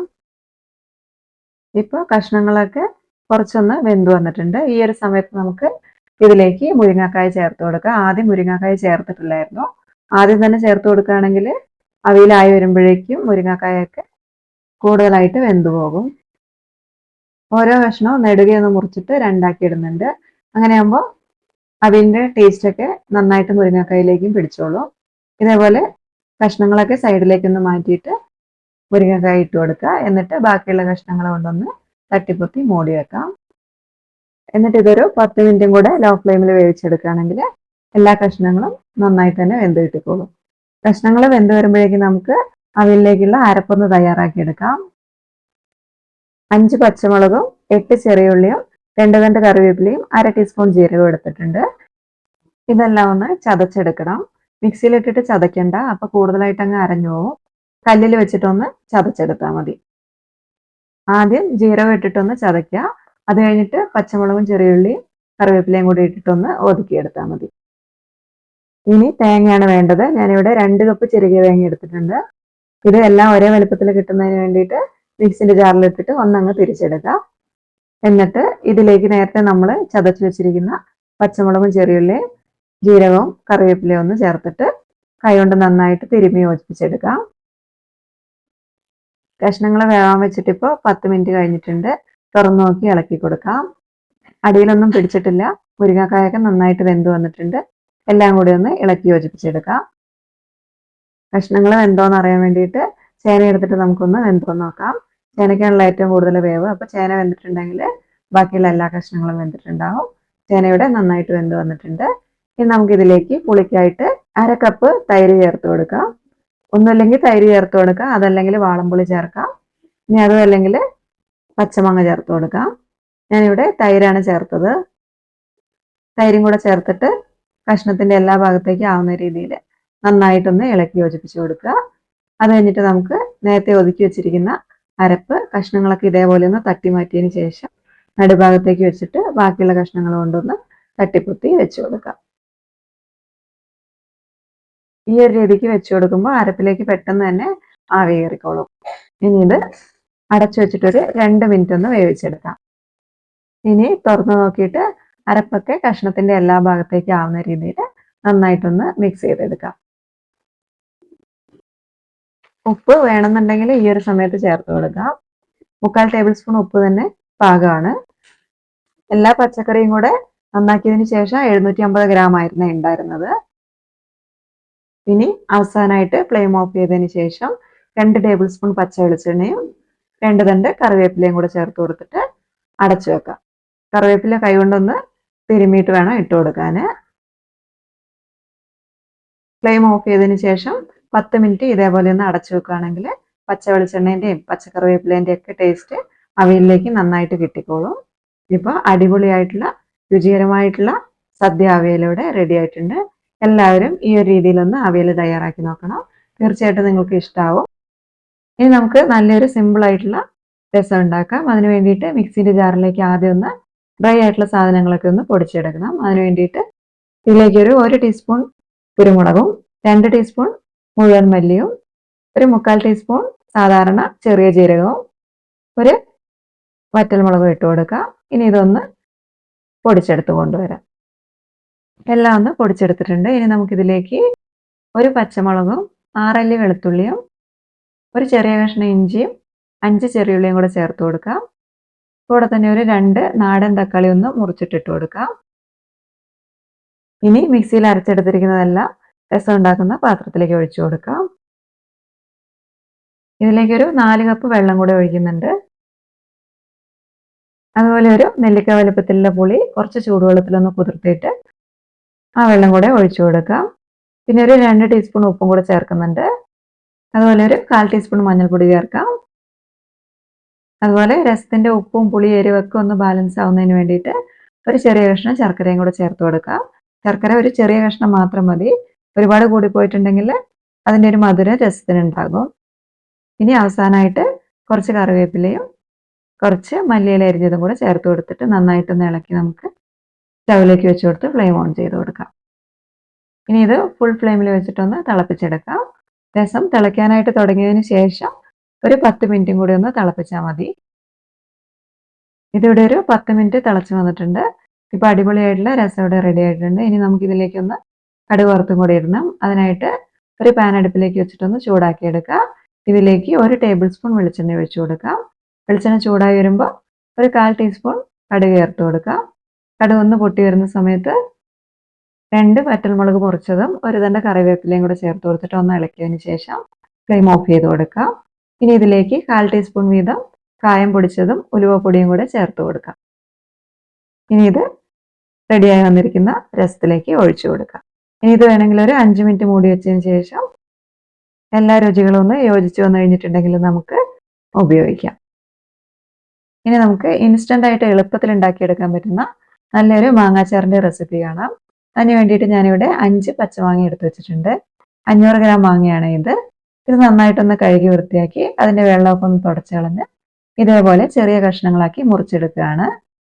തോല് കളഞ്ഞിട്ടില്ല. തോല് കളയേണ്ടവർക്ക് വേണമെങ്കിൽ കളഞ്ഞെടുക്കാം കേട്ടോ. ഇതിലേക്കൊരു 2 ടീസ്പൂൺ കല്ലുപ്പും കൂടെ ചേർത്തിട്ട് നന്നായിട്ടൊന്ന് ഇളക്കി യോജിപ്പിച്ചതിന് ശേഷം ഒരു അരമണിക്കൂർ മുതൽ 1 മണിക്കൂർ വരെ ഒന്ന് അടച്ചു വെച്ച് മാറ്റി വെക്കാം. അത് കഴിഞ്ഞ് ഇതിലേക്ക് നമുക്ക് പൊടികളൊക്കെ ചേർത്ത് കൊടുക്കാം. 2 ടീസ്പൂൺ ഉലുവ വറുത്ത് പൊടിച്ചതും 2 ടീസ്പൂൺ കായം പൊടിച്ചതും കൂടെ ചേർക്കുന്നുണ്ട്. ഇനി ഇതിലേക്ക് മുളക് പൊടിയാണ് വേണ്ടത്. മുളക് പൊടി നമുക്കൊന്ന് ചൂടാക്കിയിട്ട് ഇട്ട് കൊടുക്കാം. അതിന് വേണ്ടിയിട്ട് ഒരു പാൻ അടുപ്പിലേക്ക് വെച്ചിട്ടൊന്ന് ചൂടാക്കി എടുക്കുന്നുണ്ട്. ഇതിലേക്ക് 4 ടേബിൾ സ്പൂൺ നല്ലെണ്ണ ഒഴിച്ചു കൊടുക്കാം. എണ്ണയൊന്ന് ചൂടായി വരുന്ന സമയത്ത് ഇതിലേക്ക് 1/2 ടീസ്പൂൺ കടുക് ചേർത്ത് കൊടുക്കാം. കടുകൊന്ന് പൊട്ടി വരുമ്പോൾ ഫ്ലെയിം ഓഫ് ചെയ്ത് കൊടുക്കാം.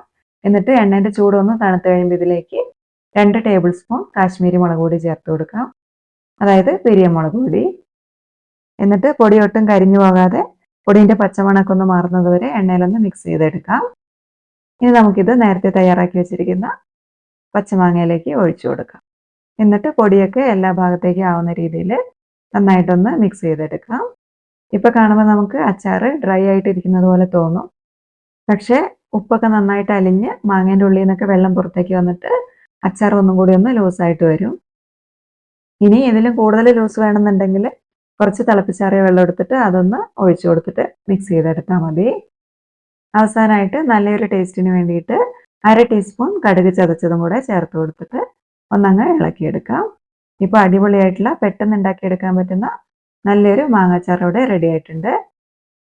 അച്ചാർ നിങ്ങൾ ഓണത്തിന് വേണ്ടിയിട്ട് ഇതുവരെ ഉണ്ടാക്കി വെച്ചിട്ടില്ലെങ്കിൽ ഇതുപോലെ ഇൻസ്റ്റന്റ് ആയിട്ടൊരു മാങ്ങാച്ചാറും കൂടെ ഉണ്ടാക്കി നോക്കണേ. ഇനി രുചികരമായിട്ടുള്ളൊരു വറുത്തരിശ്ശേരിൻ്റെ റെസിപ്പി കാണാം.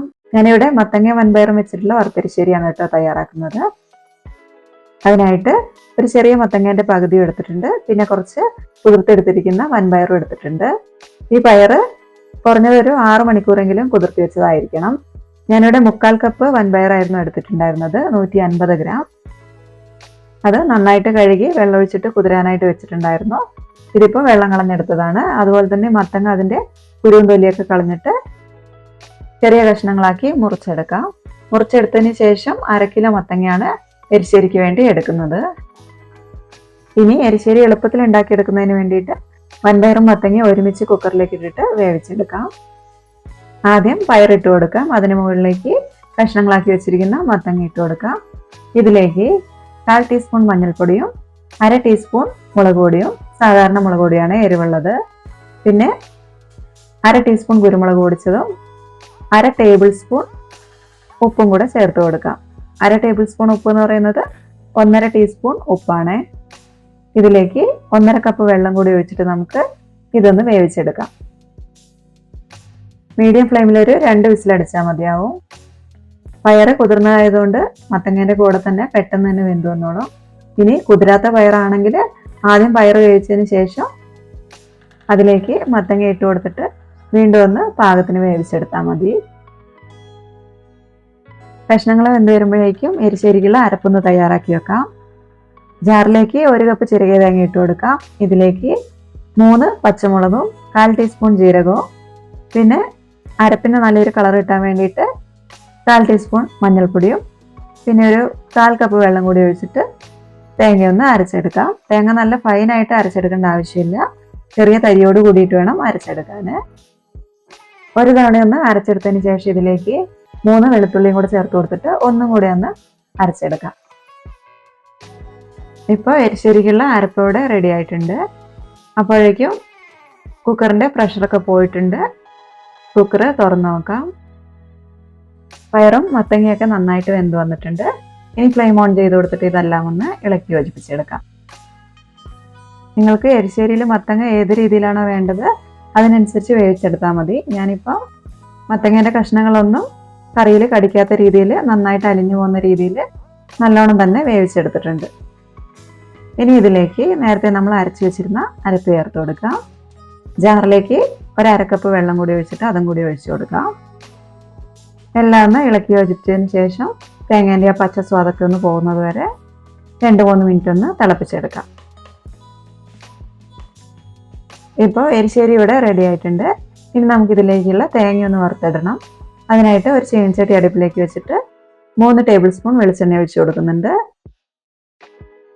വെളിച്ചെണ്ണ ഒന്ന് ചൂടായി വരുമ്പോൾ 1/2 ടീസ്പൂൺ കടുക് ചേർത്ത് കൊടുക്കാം. അതിൻ്റെ കൂടെ തന്നെ ഒരു 1/4 ടീസ്പൂൺ ജീരകം കൂടെ ചേർക്കുന്നുണ്ട്. പിന്നെ 2 വറ്റൽമുളക് മുറിച്ചതും ഒരു 2 കറിവേപ്പിലയും ഒരു പച്ചമുളക് മുറിച്ചതും 4-5 ചെറിയുള്ളി വട്ടത്തിലരിഞ്ഞതും 1/2 കപ്പ് തേങ്ങയും കൂടെ ചേർത്ത് കൊടുക്കാം. 1/2 കപ്പ് തേങ്ങ പാകമാണ്. എന്നാലും കുറച്ച് കൂടുതൽ തേങ്ങ വേണമെന്നുണ്ടെങ്കിൽ 3/4 കപ്പ് തേങ്ങ വരെ ചേർത്ത് കൊടുക്കാം. ഇനി തീ കുറച്ച് വെച്ച് ഇത് നല്ലൊരു ഗോൾഡൻ കളർ ആവുന്ന വരെ ഒന്ന് വറുത്തെടുക്കാം.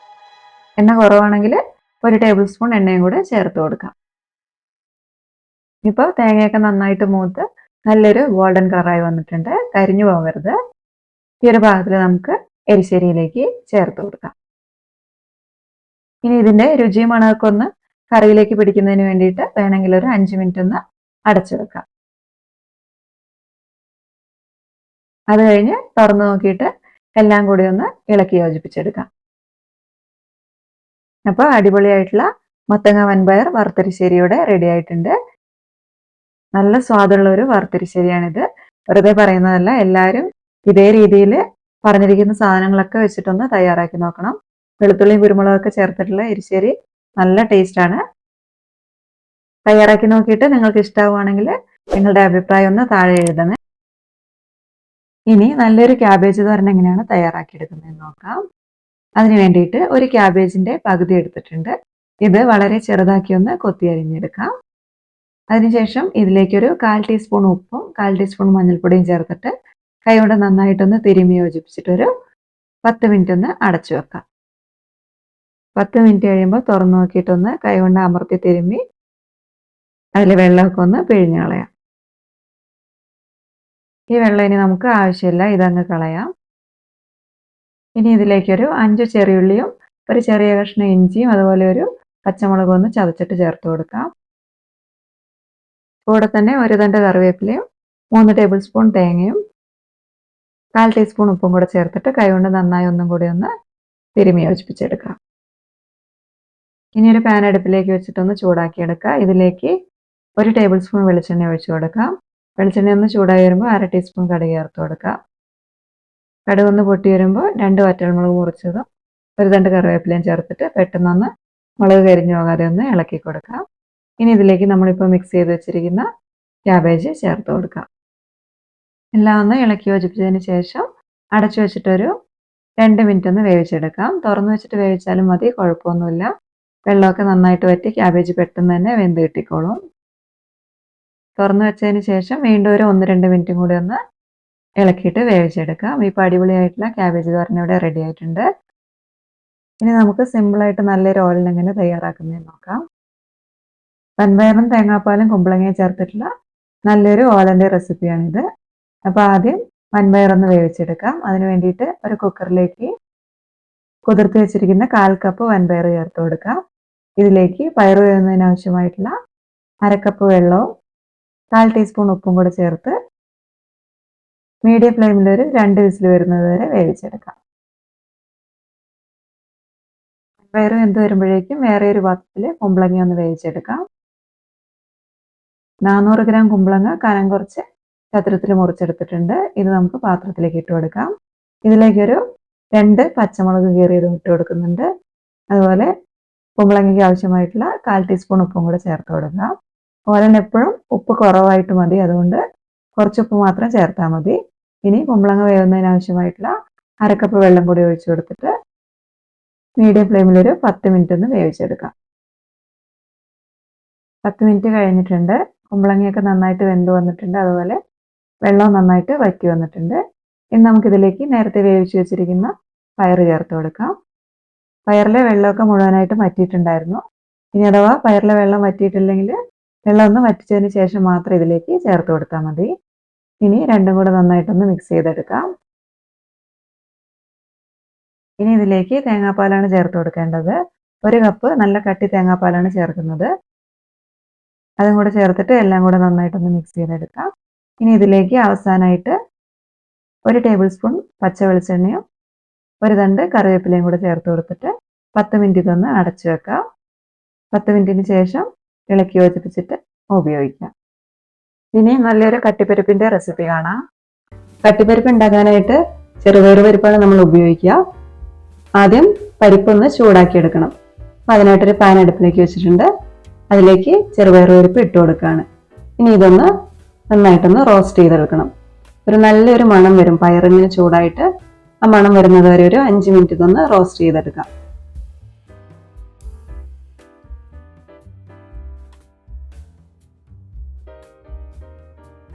ഇനി ഇതൊരു പാത്രത്തിലേക്ക് ഇട്ട് വെക്കാം.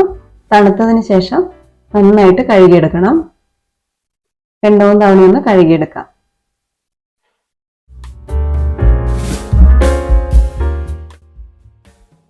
ഇനി കഴുകി വെച്ചിരിക്കുന്ന പരിപ്പൊന്ന് വേവിച്ചെടുക്കണം. അതിനായിട്ട് പരിപ്പ് ഒരു കുക്കറിലേക്ക് ഇട്ട് കൊടുക്കുകയാണ്. ഇനി ഇതിലേക്ക് 2 കപ്പ് വെള്ളം കൂടെ ഒഴിച്ചു കൊടുക്കുകയാണ്. അതുപോലെ തന്നെ കട്ടിപ്പരിപ്പിലേക്ക് ആവശ്യമായിട്ടുള്ള ഉപ്പും കൂടെ ചേർത്ത് കൊടുക്കുകയാണ്. 1/2 ടീസ്പൂൺ ഉപ്പിട്ട് കൊടുത്തിട്ടുണ്ട്. അതുപോലെ ഒരു 1/4 ടീസ്പൂൺ മഞ്ഞൾപ്പൊടി ഇട്ട് കൊടുത്തിട്ടുണ്ട്. ഇനി കുക്കർ അടച്ചു വെച്ച് മീഡിയം ഫ്ലെയിമിൽ 2 വിസിൽ വരുന്നവരെ വെയിറ്റ് ചെയ്യാം. ഈ സമയത്ത് കറിയിലേക്ക് ആവശ്യമായിട്ടുള്ള തേങ്ങ ഒന്ന് അരച്ചെടുക്കണം. അതിനായിട്ട് മിക്സിന്റെ ചെറിയ ജാറിലേക്ക് ഒരു 1/4 കപ്പോളം തേങ്ങ എടുക്കുക. ഇനി ഇതിലേക്ക് 1/2 ടീസ്പൂൺ ജീരകം, അതുപോലെ തന്നെ ഒരു പച്ചമുളക്, അതുപോലെ 2 അല്ലി വെളുത്തുള്ളി ഇത്രയും ചേർത്ത് കൊടുത്തിട്ട് ഒരു 1/4 കപ്പ് വെള്ളം കൂടി ഒഴിച്ച് നന്നായിട്ട് ഫൈനായിട്ടൊന്ന് അരച്ചെടുക്കാം. കുക്കറിന്റെ പ്രഷറൊക്കെ പോയതിനു ശേഷം കുക്കർ ഒന്ന് തുറന്നു നോക്കാം. പരിപ്പോടെ നന്നായി വെന്ത് വന്നിട്ടുണ്ട്. ഇനി ഇതൊന്ന് ഉടച്ചു കൊടുക്കാം. ഇനി ഇതിലേക്ക് നേരത്തെ അരച്ചു വെച്ചിരിക്കുന്ന തേങ്ങ ചേർത്ത് കൊടുക്കാം. തേങ്ങയിൽ ചേർത്തിരിക്കുന്നത് ജീരകവും പച്ചമുളകും അതുപോലെ തന്നെ വെളുത്തുള്ളിയാണ്. ഈ അരപ്പ് നമുക്ക് കറിയിലേക്ക് ചേർത്ത് കൊടുക്കാം. അതിനുശേഷം നന്നായിട്ടൊന്ന് ഇളക്കി തിളയ്ക്കുന്നത് വരെ ഒന്ന് വെയിറ്റ് ചെയ്യാം. തേങ്ങ ഒന്ന് തിളച്ചു കഴിഞ്ഞാൽ നമുക്ക് ഫ്ലെയിം ഓഫ് ചെയ്യാം. കറി റെഡി ആയിട്ടുണ്ട്. ഈ സമയത്ത് ഉപ്പ് നോക്കിയിട്ട് പാകം അല്ലെങ്കിൽ ചേർത്ത് കൊടുക്കാം. നേരത്തെ ഇട്ട 1/2 ടീസ്പൂൺ ഉപ്പ് പാകമാണ്. ഞാനിപ്പോൾ ചേർത്ത് കൊടുക്കുന്നില്ല. നിങ്ങൾക്ക് ഉപ്പ് പോരാൻ തോന്നുകയാണെങ്കിൽ ചേർത്ത് കൊടുക്കാം. കറീൻ്റെ പരിവ് ഇവിടെ കറക്റ്റാണ്. ഇത് തണുത്ത് കഴിയുമ്പോൾ ഒന്നുകൂടി ഒന്ന് ടൈറ്റായി വരും. നിങ്ങൾക്ക് ഇത് ടൈറ്റാന്ന് തോന്നുകയാണെങ്കിൽ കുറച്ച് ചൂടുവെള്ളം ചേർത്ത് കൊടുത്ത് ഒന്നും കൂടി ഒന്ന് മിക്സ് ചെയ്ത് കൊടുത്താൽ മതി. ഇനി ഇതിൽ അവസാനമായിട്ട് ഒരു 2 ടേബിൾ സ്പൂൺ വെളിച്ചെണ്ണ ചേർത്ത് കൊടുക്കുകയാണ്. അതുപോലെ തന്നെ ഒരു 2 തണ്ട് കറിവേപ്പിലയും കൂടെ ചേർത്ത് കൊടുക്കുകയാണ്. 10 മിനിറ്റ് അടച്ചു വെച്ചതിന് ശേഷം തുറന്നു നോക്കി മിക്സ് ചെയ്ത് കറി ഉപയോഗിക്കാവുന്നതാണ്. ഇനിയൊരു ഉള്ളിത്തീയലിൻ്റെ റെസിപ്പി കാണാം. അപ്പോൾ അതിനായിട്ട് ആദ്യം തേങ്ങയൊന്ന് വറുത്ത് വെക്കാം. ഞാനിവിടെ 2 കപ്പ് തേങ്ങ എടുത്തിട്ടുണ്ട്. ഇത് ചിരകരിക്കുന്നതെല്ലാം ഒരേ വലിപ്പത്തിലല്ല. അപ്പോൾ നമുക്ക് തേങ്ങ മൂത്ത് വരുന്ന സമയത്ത് എല്ലാം ഒരേപോലെ മൂത്ത് കിട്ടുന്നതിന് വേണ്ടിയിട്ട് ഒരു പ്രാവശ്യം ഒന്ന് മിക്സിൻ്റെ ജാറിലിട്ടിട്ട് ഒന്ന് പൾസ് ചെയ്തെടുക്കാം. ഒരുപാട് അരഞ്ഞു പോകരുത്. ഒറ്റ തവണ മാത്രം ഒന്ന് കറക്കിയെടുക്കുക. ഇപ്പോൾ തേങ്ങയെല്ലാം ഒരേ വലിപ്പത്തിലായി കിട്ടിയിട്ടുണ്ട്. ഇനി നമുക്കൊരു പാത്രം ചൂടാക്കി അതിലേക്ക് 3/4 ടേബിൾ സ്പൂൺ മല്ലി ചേർത്ത് കൊടുക്കാം. ഇതൊന്ന് ചൂടാവട്ടെ. ഇനി ഇതിലേക്ക് നമുക്ക് 5 വറ്റൽമുളക് ഇട്ട് കൊടുക്കാം. ഞാനിവിടെ സാധാരണ എരിവുള്ള മുളകാണ് എടുത്തിട്ടുള്ളത്, 5 എണ്ണം. ഇനി കറിക്ക് കുറച്ചും കൂടി ഒരു കളർ വേണമെങ്കിൽ ഇതിൻ്റെ കൂടെ 2-3 കാശ്മീരി മുളക് അഥവാ പിരിയമുളകും കൂടെ ചേർത്ത് കൊടുക്കാം. ഇനി ഇതിലേക്ക് കറിക്ക് നല്ലൊരു മണത്തിന് വേണ്ടിയിട്ട് 1/4 ടീസ്പൂണിന്റെ പകുതി ഉലുവ ചേർത്ത് കൊടുക്കാം. ഒരുപാട് ചേർക്കേണ്ട ആവശ്യമില്ല. ഒരു 10-15 എണ്ണം മാത്രം മതിയാകും.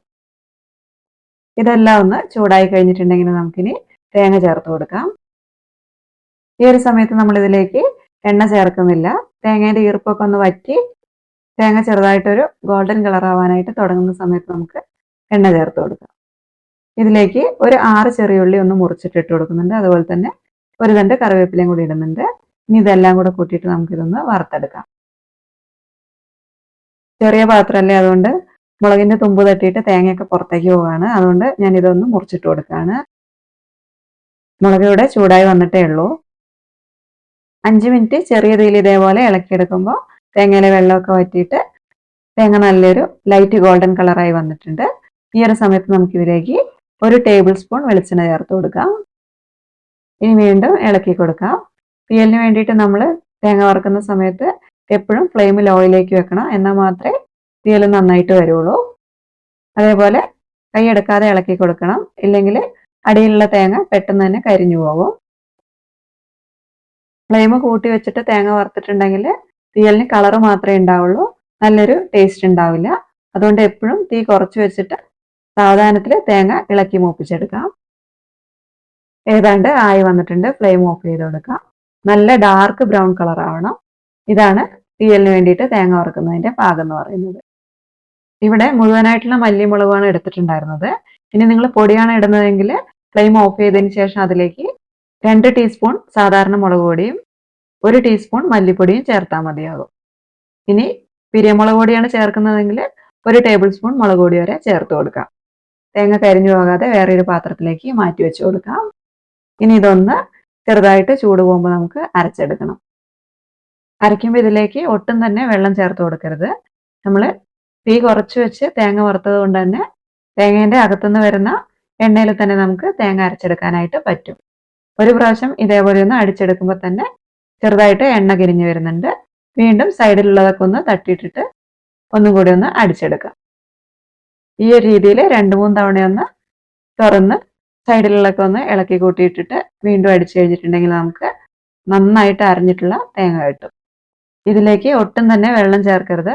നമ്മൾ ലോ ഫ്ലെയിമിൽ ഇട്ടിട്ട് തേങ്ങ വറുക്കുകയാണെങ്കിൽ എന്തായാലും നമ്മൾ അരച്ചെടുക്കുന്ന സമയത്ത് ഇതേപോലെ തേങ്ങേൻ്റെ ഉള്ളിൽ നിന്ന് നന്നായിട്ട് എണ്ണ പുറത്തേക്ക് വരും. അപ്പോൾ തീയലിനുള്ള അരപ്പ് ഇവിടെ റെഡി ആയിട്ടുണ്ട്. ഇതിവിടെ ഇരിക്കട്ടെ. ഇനി നമുക്ക് വാളൻപുളി ഒന്ന് പിഴിഞ്ഞെടുക്കണം. ഒരു നെല്ലിക്ക വലുപ്പത്തിൽ വാളൻപുളി എടുത്തിട്ടുണ്ട്. ഇതിലേക്ക് 1.5 കപ്പ് ചൂടുവെള്ളം ഒഴിച്ചിട്ട് ഇതൊരു 10 മിനിറ്റ് ഒന്ന് അലിയാനായിട്ട് വെക്കുക. ഒന്ന് തണുത്ത് കഴിയുമ്പോൾ നമുക്കിതൊന്ന് കൈകൊണ്ട് തിരുമ്മി പിഴിഞ്ഞെടുക്കാം. ഇതിൻ്റെ വെള്ളം മാത്രം മതി, ബാക്കിയുള്ള പുളി നമുക്ക് പിഴിഞ്ഞ് കളയാം. ഇതും ഇവിടെ മാറ്റി വെക്കാം. ഉള്ളി നമുക്കൊന്ന് നന്നാക്കിയെടുക്കാം. ഞാനിവിടെ ചെറിയ ഉള്ളി നന്നാക്കി എടുത്തിട്ടുണ്ട്. നന്നാക്കിയതിന് ശേഷം 250 ഗ്രാം ആണുള്ളത്. ഇനി ഓരോ ഉള്ളിയും 4-5 ചെറിയ കഷ്ണങ്ങളാക്കി മുറിച്ചെടുക്കാം.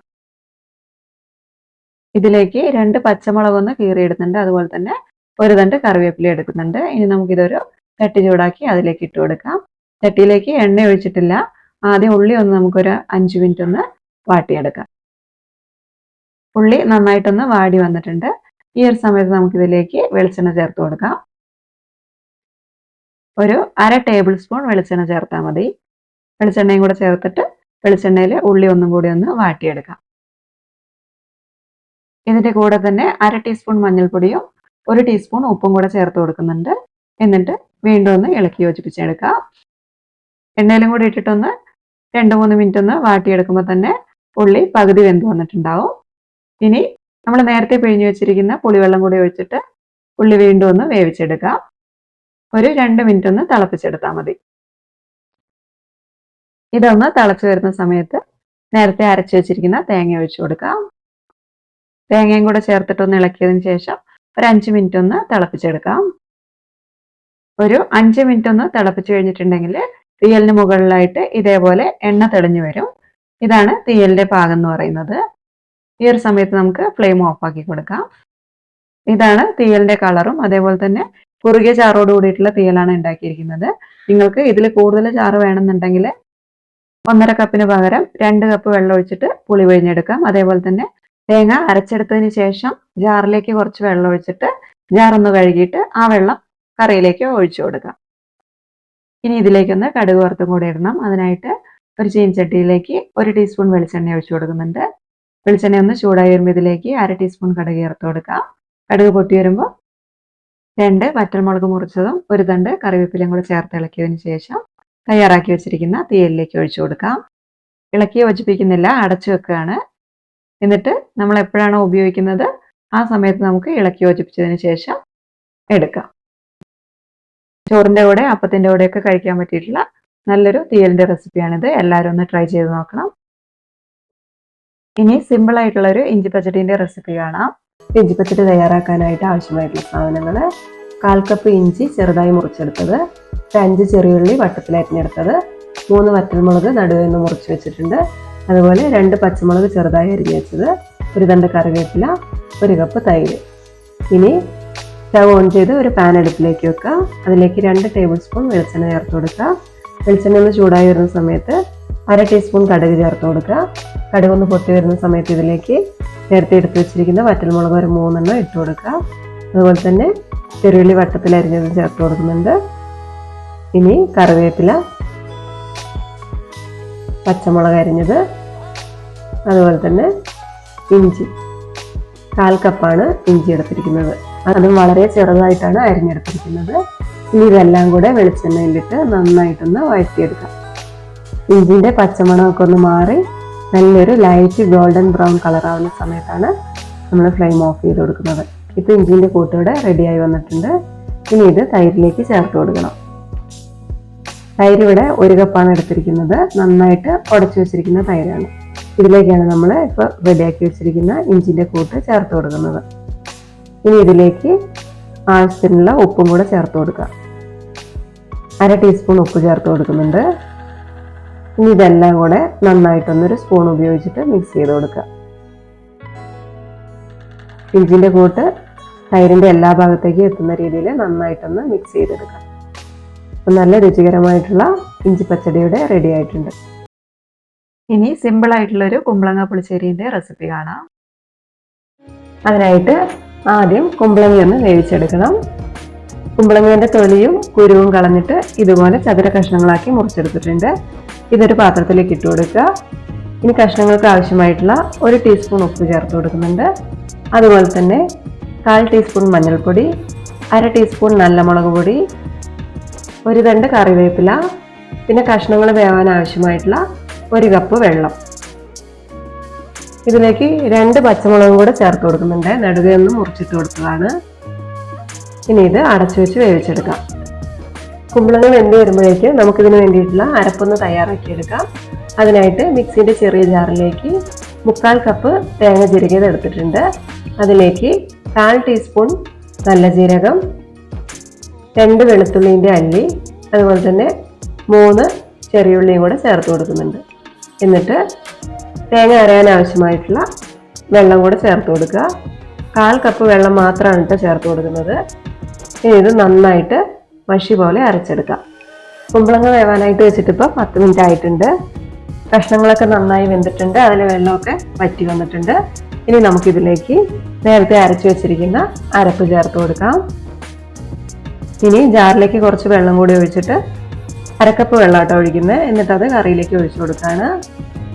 അരപ്പ് ഒഴിച്ചതിന് ശേഷം കറി നന്നായിട്ട് തിളച്ച് വന്നിട്ടുണ്ട്. ഈ സമയത്ത് വേണം നമുക്കിതിലേക്ക് മോര് ചേർത്ത് കൊടുക്കാനായിട്ട്.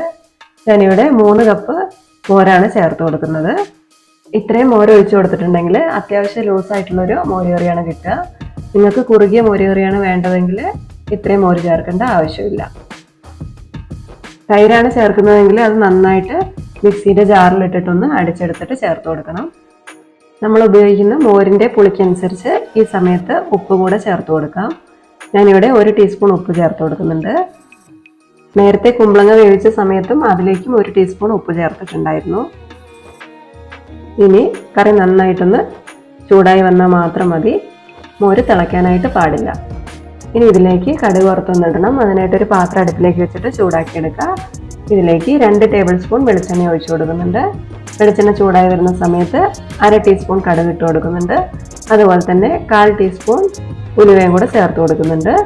3 ചെറിയുള്ളി വട്ടത്തിൽ അരിഞ്ഞത് ചേർത്ത് കൊടുക്കുന്നുണ്ട്. അതുപോലെ തന്നെ 7 8 വെളുത്തുള്ളിയും കൂടെ ചേർത്ത് കൊടുക്കുക. ഇനി അതിലേക്ക് 2 പച്ചമുളകും അതുപോലെ തന്നെ 2 വറ്റൽമുളകും ഒന്ന് കീറിയിട്ട് കൊടുക്കുക. ഇതിലേക്ക് കുറച്ച് കറിവേപ്പിലയും കൂടെ ചേർത്ത് കൊടുക്കുന്നുണ്ട്. പച്ചമുളകൊക്കെ നന്നായിട്ട് വാടി ഉള്ളി നന്നായിട്ട് മൊരിഞ്ഞു വരുന്ന സമയത്ത് നമുക്കിത് കറിയിലേക്ക് ചേർത്ത് കൊടുക്കാം. ഇനി ഒരു അടപ്പ് വെച്ച് അടച്ചു വെക്കാം. 5 മിനിറ്റിന് ശേഷം തുറന്ന് നോക്കി നന്നായിട്ടൊന്ന് മിക്സ് ചെയ്ത് കൊടുക്കാം. ഇപ്പോൾ അടിപൊളിയായിട്ടുള്ള കുമ്പളങ്ങ മോരുകറിയുടെ റെഡി ആയിട്ടുണ്ട്. ഒരേ രീതിയിൽ തന്നെ മോരുകറി തയ്യാറാക്കാതെ ഓരോ തവണ ഉണ്ടാക്കുമ്പോഴും വെളുത്തുള്ളി ചേർത്തിട്ടും അതുപോലെ തന്നെ ചെറിയുള്ളി ചേർത്തിട്ടൊക്കെ മാറി മാറി ഉണ്ടാക്കി നോക്കുക. ഇനി നമുക്ക് ഇൻസ്റ്റൻ്റ് ആയിട്ട് ഈസി ആയിട്ട് തയ്യാറാക്കിയെടുക്കാൻ പറ്റുന്ന നല്ലൊരു ഉണ്ണിയപ്പത്തിൻ്റെ റെസിപ്പി കാണാം. വറുത്ത അരിപ്പൊടി വെച്ചിട്ടും പച്ച അരിപ്പൊടി വെച്ചിട്ടും അരി അരച്ചിട്ടും നമുക്ക് ഉണ്ണിയപ്പം ഉണ്ടാക്കിയെടുക്കാം. ഞാനിവിടെ വറുക്കാത്ത പച്ച അരിപ്പൊടി വെച്ചിട്ടുള്ള ഉണ്ണിയപ്പമാണ് ഉണ്ടാക്കുന്നത്. ഇത് 1/2 കിലോ പച്ചരി, അതായത് 2.5 കപ്പ് പച്ചരി വെള്ളത്തിലിട്ടിട്ട് കുതിർത്തിയിട്ട് പുട്ടിന് പൊടിക്കുന്നത് പോലെ തരിയോടുകൂടി പൊടിച്ചെടുത്തിരിക്കുന്ന പൊടിയാണ്. പൊടിച്ചു കഴിഞ്ഞപ്പോൾ ഇതൊരു 4.5 കപ്പോളം പൊടിയുണ്ട്. ഇതിവിടെ നമുക്ക് മാറ്റി വെക്കാം. ഇനി ഉണ്ണിയപ്പത്തിലേക്കുള്ള ശർക്കരയൊന്ന് ഉരുക്കിയെടുക്കാം. ശർക്കര ഒരു 450 ഗ്രാമാണ് വേണ്ടത്. ഇതൊന്ന് അലിഞ്ഞു കിട്ടാൻ എളുപ്പത്തിന് വേണ്ടിയിട്ട് ഒന്ന് പൊടിച്ചെടുത്തിട്ടുണ്ട്. എന്നിട്ട് ഇതിലേക്കൊരു 1 കപ്പ് വെള്ളം ഒഴിച്ചിട്ട് നമുക്കൊന്ന് ഉരുക്കിയെടുക്കാം. ഒന്നങ്ങ് ഉരുക്കിയെടുത്താൽ മതി, ഒരുപാടങ്ങ് ഉരുക്കിയെടുക്കേണ്ട ആവശ്യമൊന്നുമില്ല. ശർക്കര ഇപ്പോൾ ഇവിടെ ഉരുകി വന്നിട്ടുണ്ട്. ഇനി ഉണ്ണിയപ്പത്തിലേക്കുള്ള തേങ്ങാക്കൊത്തൊന്ന് വറുത്തെടുക്കണം. അതിനായിട്ട് ഒരു പാനിലേക്ക് 2 ടേബിൾ സ്പൂൺ നെയ്യ് ഒഴിച്ചു കൊടുക്കാം. നെയ്യൊന്ന് ചൂടായി വരുമ്പോൾ ഇതിലേക്ക് 6 ടേബിൾ സ്പൂൺ തേങ്ങ ചെറുതായി ഒരേ കനത്തിൽ അരിഞ്ഞെടുത്തിരിക്കുന്നത് ചേർത്ത് കൊടുത്ത് ലോ ഫ്ലെയിമിൽ വെച്ചിട്ട് നല്ലൊരു ഗോൾഡൻ കളർ ആവുന്നവരെ ഒന്ന് ഫ്രൈ ചെയ്തെടുക്കാം. ഇനി ഇതൊന്ന് പാനിൽ നിന്ന് മാറ്റി വെക്കാം. ഇനി ഇതേ പാനിലേക്ക് തന്നെ ഉണ്ണിയപ്പത്തിന് നല്ലൊരു ടേസ്റ്റ് കിട്ടുന്നതിന് വേണ്ടിയിട്ട് 1/2 കപ്പ് തേങ്ങ ചിരകിയത് കൂടെ ചേർത്തിട്ട് അതും ഒന്ന് ഗോൾഡൻ കളർ ആവുന്നവരെ ഒന്ന് ഫ്രൈ ആക്കി എടുക്കാം. ഇത് ഒരുപാട് കരിഞ്ഞു പോകേണ്ട ആവശ്യമില്ല. തേങ്ങയിലെ വെള്ളമൊക്കെ ഒന്ന് വറ്റിയിട്ട് നല്ലൊരു ഗോൾഡൻ കളർ ആകുമ്പോൾ നമുക്ക് ഫ്ലെയിം ഓഫ് ചെയ്ത് കൊടുക്കാം. ഉണ്ണിയപ്പത്തിലേക്ക് ഇതേപോലെ തേങ്ങ വറുത്തിടേണ്ട ആവശ്യമൊന്നുമില്ല. എന്നാലും ഇതേപോലെ തേങ്ങ വറുത്തിട്ട് കഴിഞ്ഞിട്ടുണ്ടെങ്കിൽ ഉണ്ണിയപ്പത്തിന് പ്രത്യേക ഒരു സ്വാദായിരിക്കും. അതേപോലെ തേങ്ങക്കൊത്ത് അരിയാൻ മടിയുള്ളവർക്കും ഈ ഒരു രീതി ഫോളോ ചെയ്യാവുന്നതാണ്. ഇതും കരിഞ്ഞു പോകാതെ പാത്രത്തിൽ നിന്ന് മാറ്റി വെക്കാം. ഇനി പഴം ഒന്ന് അടിച്ചെടുക്കണം. ഉണ്ണിയപ്പത്തിന് വേണ്ടിയിട്ട് പാളയംകോടൻ പഴമാണ് എപ്പോഴും നല്ലത്, അതായത് മൈസൂർ പഴം. ഞാനിവിടെ മീഡിയം സൈസിലുള്ള 7 പഴം എടുത്തിട്ടുണ്ട്. ഇതിൻ്റെ തോലൊന്ന് കളഞ്ഞിട്ട് മിക്സിന് ജാറിലിട്ടിട്ടൊന്ന് അരച്ചെടുക്കാം. ഇതിപ്പോൾ ഞാനിവിടെ അരച്ചെടുത്തിട്ടുണ്ട്. ഇതിലേക്ക് 1 ടേബിൾ സ്പൂൺ റവയും കൂടെ ചേർത്ത് കൊടുക്കുകയാണ്. ഈ റവ വറുക്കാത്തതാണ്. ഇനി വറുത്തതായാലും കുഴപ്പമൊന്നുമില്ല. എന്നിട്ട് ഒന്നും കൂടി ഒന്ന് ഒറ്റ തവണ മാത്രം ഒന്ന് അടിച്ചെടുക്കുകയാണ്. അപ്പോൾ ആ റവേൻ്റെ തരിയൊക്കെ ഒന്ന് നമുക്ക് ഇതിലേക്ക് നന്നായിട്ടൊന്ന് യോജിച്ച് കിട്ടും. ഇപ്പോൾ നമ്മൾ അരിപ്പൊടി എടുത്തു വെച്ചു, ശർക്കര ഉരുക്കിയും വെച്ചു, പിന്നെ തേങ്ങ വറുത്ത് വെച്ചിട്ടുണ്ട്, പഴം അരച്ചും വെച്ചിട്ടുണ്ട്. ഇനി ഇതെല്ലാം കൂടി ഉള്ളൊരു മിക്സിംഗ് ആണ്. അതിന് മുൻപായിട്ട് നമ്മൾ നേരത്തെ എടുത്തു വെച്ചിരിക്കുന്ന അരിപ്പൊടിയിലേക്ക് 4 ടേബിൾ സ്പൂൺ വീതം ഗോതമ്പ് പൊടിയും മൈദയും കൂടെ ചേർത്ത് കൊടുക്കുകയാണ്. ഇത് ഉണ്ണിയപ്പം നല്ലൊരു സോഫ്റ്റ് ആയിട്ട് കിട്ടാൻ വേണ്ടിയിട്ടാണ്. ഇതിലേക്ക് അരച്ചു വെച്ചിരിക്കുന്ന പഴം ചേർത്ത് കൊടുക്കാം. ഇനി നേരത്തെ ഒരുക്കി വെച്ചിരിക്കുന്ന ശർക്കരപ്പാനി നല്ല ചൂടോടുകൂടി തന്നെ ഇതിലേക്ക് ഒഴിച്ചു കൊടുക്കാം. ചൂടുള്ള ശർക്കരപ്പാനി ആയതുകൊണ്ട് തന്നെ നമ്മൾ കുറച്ച് ഒഴിച്ചതിന് ശേഷം വേഗം തന്നെ ഒന്ന് പൊടിയായിട്ട് ഇളക്കി യോജിപ്പിച്ചെടുക്കുക, അല്ലെങ്കിൽ പൊടി ഒന്ന് കട്ട പിടിച്ചു പോവേ. അപ്പോൾ അത് ഒഴിവാക്കാനായിട്ട് പെട്ടെന്ന് തന്നെ മിക്സ് ചെയ്തെടുക്കാം. ഇനി ബാക്കിയുള്ള ശർക്കരപ്പാനിയും കൂടി ഒഴിച്ചിട്ട് ഒന്നും കൂടി ഒന്ന് മിക്സ് ചെയ്തെടുക്കാം. ശർക്കരപ്പാനി അരിച്ചിട്ട് വേണേൽ ഒഴിക്കാൻ, അതല്ലെങ്കിൽ ചിലപ്പോൾ അതിൽ കരടൊക്കെ ഉണ്ടാവുമല്ലോ, അതുകൊണ്ട് അരിച്ചിട്ട് ഒഴിച്ചാൽ മതി. ഓരോരുത്തർക്കും വേണ്ട മധുരത്തിൻ്റെ അളവ് വ്യത്യാസമായിരിക്കുമല്ലോ. ഞാനിപ്പോൾ ഒരുക്കിയിരിക്കുന്നത് മുഴുവൻ ഒഴിച്ചു കൊടുക്കുകയാണ്. നിങ്ങൾ മിക്സ് ചെയ്തിട്ട് മാവ് ഒന്ന് ടേസ്റ്റ് ചെയ്ത് നോക്കുക, എന്നിട്ട് വേണമെങ്കിൽ മാത്രം ബാക്കിയുള്ളതും കൂടെ ഒഴിച്ചു കൊടുത്താൽ മതിയേ. ഇനി ഇതിലേക്ക് നേരത്തെ വറുത്ത് മാറ്റി വെച്ചിരിക്കുന്ന തേങ്ങാക്കൊത്തും തേങ്ങ വറുത്തതും കൂടെ ചേർക്കുക. പിന്നെ 1.5 ടീസ്പൂൺ ഏലക്ക പൊടിച്ചതും 1 ടേബിൾ സ്പൂൺ കറുത്ത എള്ളും 2 ടേബിൾ സ്പൂൺ നെയ്യും കൂടെ ചേർത്ത് കൊടുക്കുകയാണ്. എന്നിട്ട് എല്ലാം കൂടെ ഒന്നും കൂടി ഒന്ന് മിക്സ് ചെയ്തെടുക്കുക. ഏലക്കായ പൊടിച്ചതില്ലെങ്കിൽ നമ്മൾ അരി പൊടിക്കുന്നതിൻ്റെ കൂട്ടത്തിൽ കൂടി ഒരു 15 ഏലക്കായും കൂടെ ചേർത്തിട്ടൊന്ന് പൊടിച്ചെടുത്താൽ മതി. ഇപ്പോൾ മിക്സ് ചെയ്യുമ്പോൾ മാവ് ഇച്ചിരി ടൈറ്റാണ്. അപ്പോൾ ഇതൊന്ന് ലൂസാക്കി എടുക്കുന്നതിന് വേണ്ടിയിട്ട് നമ്മൾ നേരത്തെ ശർക്കര ഉരുക്കിയിരുന്ന പാത്രമില്ലേ, അതിലേക്ക് 1/4 കപ്പ് ചൂടുവെള്ളം കൂടി ഒഴിച്ചിട്ട് ഒന്ന് മിക്സ് ചെയ്തിട്ട് നമുക്ക് ഈ മാവിലേക്ക് ഒഴിച്ചു കൊടുക്കാം. മാവിലേക്ക് വെള്ളം ഒഴിച്ചു കൊടുക്കുന്ന സമയത്ത് എപ്പോഴും ശർക്കര ഉരുക്കിയ പാത്രത്തിലേക്ക് ഒഴിച്ചിട്ട് ഒന്ന് മിക്സ് ചെയ്തിട്ട് മാവിലേക്ക് ഒഴിച്ചു കൊടുത്താൽ മതി. അപ്പോൾ ആ വെള്ളത്തിൻ്റെ പച്ചസ്വാദ് പെട്ടെന്ന് അങ്ങനെ അറിയില്ല. ഇപ്പോൾ മാവ് പാകത്തിന് ലൂസായിട്ടുണ്ട്. നമ്മൾ ഇഡലി മാവൊക്കെ ഉണ്ടാക്കിയെടുക്കുന്നത് പോലെ അത്രയും ലൂസായിട്ട് വേണം കലക്കിയെടുക്കാൻ. ഇനി ഇത് റെസ്റ്റ് ചെയ്യാൻ വെക്കേണ്ട ആവശ്യമൊന്നുമില്ല. ഇപ്പോൾ തന്നെ നമുക്ക് ഉണ്ണിയപ്പം ഉണ്ടാക്കിയെടുക്കാം. അതിനായിട്ട് ഒരു ഉണ്ണിയപ്പ ചട്ടി അടുപ്പിലേക്ക് വെച്ചിട്ടൊന്ന് ചൂടാക്കിയെടുക്കുക. ചട്ടി നന്നായിട്ട് ചൂടായി വന്നതിന് ശേഷം മാത്രം അതിലേക്ക് വെളിച്ചെണ്ണ ഒഴിച്ചു കൊടുക്കാം. ഓരോ കുഴിയിലേക്കും 1/4 ഭാഗത്തിന് മുകളിൽ എണ്ണ വരുന്ന രീതിയിൽ ഒഴിച്ചു കൊടുക്കണം. ഇനി എണ്ണ നന്നായിട്ട് ചൂടായി കഴിഞ്ഞിട്ടുണ്ടെങ്കിൽ ഫ്ലെയിം മീഡിയത്തിലേക്ക് വെച്ചിട്ട് ഓരോ കുഴിയിലേക്ക് മാവ് കുറച്ച് കുറച്ചായിട്ട് ഒഴിച്ചു കൊടുക്കുക. എല്ലാ കുഴിയിലും ഒരു 1/4 ഭാഗത്തോളം മാത്രം മാവ് മതിയാകും. ഇനി ഒരു 2 മിനിറ്റ് കഴിയുമ്പോഴേക്കും ഉണ്ണിയപ്പം ചട്ടിയിൽ നിന്ന് പതുക്കെ വിട്ട് വരാനായിട്ട് തുടങ്ങും. ആ ഒരു സമയത്ത് നമുക്ക് ഉണ്ണിയപ്പത്തിന്റെ ഒരു ഭാഗം ബ്രൗൺ കളർ ആയിട്ടുണ്ടെങ്കിൽ ഒന്ന് മറിച്ചിട്ട് കൊടുക്കാം. നമ്മുടെ സ്റ്റൗവിന്റെ ഫ്ലെയിം അനുസരിച്ച് ആദ്യം ബ്രൗൺ കളറായി വരുന്നത് വേഗം തന്നെ മറിച്ചിട്ട് കൊടുക്കുക. ഇനി ആ ഭാഗം ഒന്ന് ബ്രൗൺ കളർ ആയിട്ടുണ്ടെങ്കിൽ നമുക്ക് ഉണ്ണിയപ്പം എണ്ണയിൽ നിന്ന് കോരിയെടുക്കാം. കോരിയിട്ട് ഇതൊരു സ്ട്രെയിനറിലേക്ക് ഇട്ട് കൊടുക്കുകയാണെങ്കിൽ എണ്ണ പോയി കിട്ടും. ഈ ഒരു രീതിയിൽ തന്നെ ബാക്കിയുള്ള എല്ലാ ഉണ്ണിയപ്പവും ഉണ്ടാക്കിയെടുക്കാം. ഈ ഒരു അളവിൽ പൊടികൾ എടുക്കുകയാണെങ്കിൽ നമുക്ക് ഏകദേശം ഒരു 75ഓളം ഉണ്ണിയപ്പം ഉണ്ടാക്കിയെടുക്കാനായിട്ട് പറ്റും. നല്ല സോഫ്റ്റ് ആയിട്ടുള്ള ഉണ്ണിയപ്പമാണ്.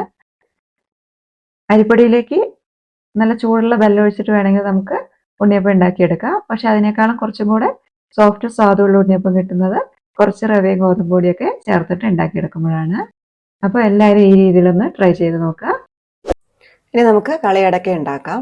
അപ്പോൾ അതിന് വേണ്ടിയിട്ട് ഒരു ബൗളിലേക്ക് ഞാൻ അരിപ്പൊടി എടുക്കുന്നുണ്ട്. ഇത് ഒട്ടും തരിയില്ലാത്ത നൈസായിട്ടുള്ള വറുത്ത അരിപ്പൊടിയാണ്. നമ്മൾ അപ്പം, ഇടിയപ്പം, പത്തിരിയൊക്കെ ഉണ്ടാക്കാൻ എടുക്കുന്ന ആ ഒരു അരിപ്പൊടി. പണ്ട് നമ്മളിത് ഉണ്ടാക്കിക്കൊണ്ടിരുന്നത് നമ്മൾ ചോറ് വെക്കുന്ന അരി ഉണ്ടല്ലോ, പുഴുക്കലരി, അത് വെള്ളത്തിലിട്ട് കുതിർത്തി അരച്ചിട്ടാണ് ഉണ്ടാക്കിയിരുന്നത്. ഇപ്പം നമ്മൾ എളുപ്പത്തിന് വേണ്ടിയിട്ട് വറുത്ത അരിപ്പൊടി വെച്ചിട്ട് ഉണ്ടാക്കുന്നത് മാത്രം. 2 കപ്പ് അരിപ്പൊടി എടുത്ത് വെച്ചിട്ടുണ്ട്. ഇനി നമുക്കിതിലേക്ക് കുറച്ച് ഉഴുന്നും കൂടെ വേണം. ഉഴുന്നൊന്ന് വറുത്തിട്ടെടുക്കാം കേട്ടോ. അത് കരിയില്ലാതെ നമുക്ക് വേണം. അതിന് വേണ്ടിയിട്ടൊന്ന് വറുത്തെടുക്കുന്നുണ്ട്. 1/4 കപ്പ് ഉഴുന്നെടുത്തിട്ടുണ്ട്. അതൊരു പാനിലേക്ക് ഇട്ടിട്ടൊന്ന് ചൂടാക്കി മൂപ്പിച്ചെടുക്കാം. ലോ ഫ്ലെയിമിലേക്ക് വെക്കാം കേട്ടോ, കരിഞ്ഞു പോകാതെ നല്ലോണം ഒന്ന് മൂത്ത് വന്നു കേട്ടോ. ഇവിടെ ഉഴുന്നിൻ്റെ കളറൊക്കെ മാറിയിട്ടുണ്ട്, നല്ലൊരു ഗോൾഡൻ കളറായിട്ടുണ്ട്. ഫ്ലെയിം ഓഫ് ആക്കാം. ഇത് തണുക്കാനായിട്ട് മാറ്റി വെക്കാം. തണുത്ത് കഴിയുമ്പോൾ നമുക്കിത് മിക്സിയുടെ ചെറിയ ജാറിലിട്ടിട്ടൊന്ന് പൊടിച്ചെടുക്കാം. ഉഴുന്നൊന്ന് തണുത്ത് വരുമ്പോഴേക്കും നമുക്കിതിലേക്കുള്ള തേങ്ങയും കൂടി ഒന്ന് അരച്ച് മാറ്റി വെക്കാം. മിക്സിൻ്റെ ചെറിയ ജാറിലേക്ക് തേങ്ങ ഇട്ട് കൊടുക്കാം. തേങ്ങ കുറച്ച് മതി കേട്ടോ, 1/2 കപ്പ് തേങ്ങ എടുക്കുന്നുള്ളൂ. തേങ്ങ കൂടുതലായാലും നമ്മളിത് ഉണ്ടാക്കുമ്പോൾ ശരിയാവില്ല കേട്ടോ. അപ്പോൾ ഈ ഒരു 2 കപ്പ് പൊടിയിലേക്ക് ഒരു 1/2 കപ്പ് തേങ്ങ എടുത്താൽ മതി. ഇതിലേക്ക് ജീരകം കൂടെ ചേർക്കണം. 1 ടീസ്പൂൺ ജീരകം ചേർക്കുന്നുണ്ട്. എന്നിട്ട് ഇതൊന്ന് അരച്ചെടുക്കണം. വെള്ളം ഒരുപാട് ഒഴിക്കണ്ട കേട്ടോ, കുറച്ച് വെള്ളം മാത്രം ഒഴിച്ചിട്ട് അരച്ചെടുത്താൽ മതി. വെള്ളം കൂടുതലായാലും നമ്മൾ കളിയടക്ക ഉണ്ടാക്കുമ്പോൾ ശരിയായി വരില്ല, എണ്ണയിലിട്ടിട്ട് ഫ്രൈ ചെയ്യും. അതുകൊണ്ടൊരു 1/4 കപ്പ് വെള്ളം മാത്രം ഒഴിച്ചിട്ട് ഇതൊന്ന് അരച്ചെടുക്കാം. തേങ്ങ കുറച്ചല്ലേ ഉള്ളൂ, അതുകൊണ്ട് ഒരുപാട് ഫൈനായിട്ട് നമുക്ക് അരയ്ക്കാൻ പറ്റില്ല. നമുക്ക് എത്രത്തോളം അരയ്ക്കാൻ പറ്റുമോ അത്രത്തോളം ഫൈനായിട്ട് അരച്ചെടുക്കാം. അപ്പോൾ ഉഴുന്ന് നമ്മൾ വറുത്ത് അത് തണുത്തപ്പോൾ ഒന്ന് പൊടിച്ച് വെച്ചിട്ടുണ്ട്. അതുപോലെ തന്നെ തേങ്ങ അരച്ച് വെച്ചിട്ടുണ്ട്. ഇനി ഇത് രണ്ടും കൂടെ നമ്മൾ നേരത്തെ എടുത്ത് വെച്ചിരിക്കുന്ന പൊടിയിലേക്ക് ചേർത്ത് കൊടുക്കാം. ആദ്യം ഇതാ പൊടിച്ച് വെച്ചിരിക്കുന്ന ഉഴുന്ന് ചേർത്ത് കൊടുക്കുകയാണ്. ഇതൊന്ന് അരിച്ചിട്ട് ചേർത്ത് കൊടുത്താൽ അത്രയും നല്ലതാണ് കേട്ടോ, തരിയില്ലാതെ ചേർക്കുകയാണെങ്കിൽ. ഇനി തരിയില്ലാതെ പൊടിച്ചിട്ടാണുള്ളതെങ്കിൽ അരിക്കൊന്നും വേണ്ട, അതുപോലെ തന്നെ ചേർത്ത് കൊടുത്താൽ മതി. പിന്നെ നമ്മൾ തേങ്ങ അരച്ചപ്പോൾ അതിലേക്ക് ഒരു 1 ടീസ്പൂൺ ജീരകം ചേർത്തിട്ട് അരച്ചിട്ടുണ്ടായിരുന്നു. അത് കൂടാതെ നമ്മൾ ഈ പൊടിയിലേക്ക് മുഴുവനോടെ തന്നെ ജീരകം ഒരു 1/2 ടീസ്പൂണും കൂടെ ചേർക്കുകയാണ്. അതുപോലെ തന്നെ ഒരു 1 ടീസ്പൂൺ എള്ളും കൂടെ ചേർക്കുകയാണ്. കറുത്ത എള്ളാണ് ചേർത്തിട്ടുള്ളത്. ഇനി ഇതിലേക്ക് പാകത്തിനുള്ള ഉപ്പും കൂടെ ചേർത്ത് കൊടുക്കാം. 3/4 ടീസ്പൂൺ പൊടിയുപ്പ് ചേർക്കുകയാണ്. പിന്നെ ഇത് കുഴയ്ക്കാൻ വേണ്ടിയിട്ട് മാവൊന്ന് സോഫ്റ്റായിട്ട് കിട്ടാൻ വേണ്ടിയിട്ട് കുറച്ച് എണ്ണയും കൂടെ ചേർക്കാം. നമ്മൾ ഏത് എണ്ണയിലാണോ ഈ ഒരു കളിയടക്ക ഫ്രൈ ചെയ്യാൻ പോകുന്നത് അതേ എണ്ണ തന്നെ 1 ടേബിൾ സ്പൂൺ ഈ ഒരു പൊടിയിലേക്കും ചേർത്ത് കൊടുക്കാം. പിന്നെ നേരത്തെ നമ്മൾ ജീരകം കൂട്ടി അരച്ച് വെച്ചിരിക്കുന്ന തേങ്ങ കൂടി ചേർക്കുന്നുണ്ട്. എല്ലാം കൂടി ഇനി നമുക്ക് ചൂടുവെള്ളം ഒഴിച്ചിട്ടൊന്ന് കുഴച്ചെടുക്കാം. നമ്മൾ ഇടിയപ്പത്തിനൊക്കെ ചൂടുവെള്ളം ഒഴിച്ചിട്ട് കുഴച്ചെടുക്കില്ലേ, അതേ രീതിയിൽ തന്നെ പൊടിയിലേക്ക് ചൂടുവെള്ളം ഒഴിച്ചിട്ടാണ് കുഴച്ചെടുക്കുന്നത്.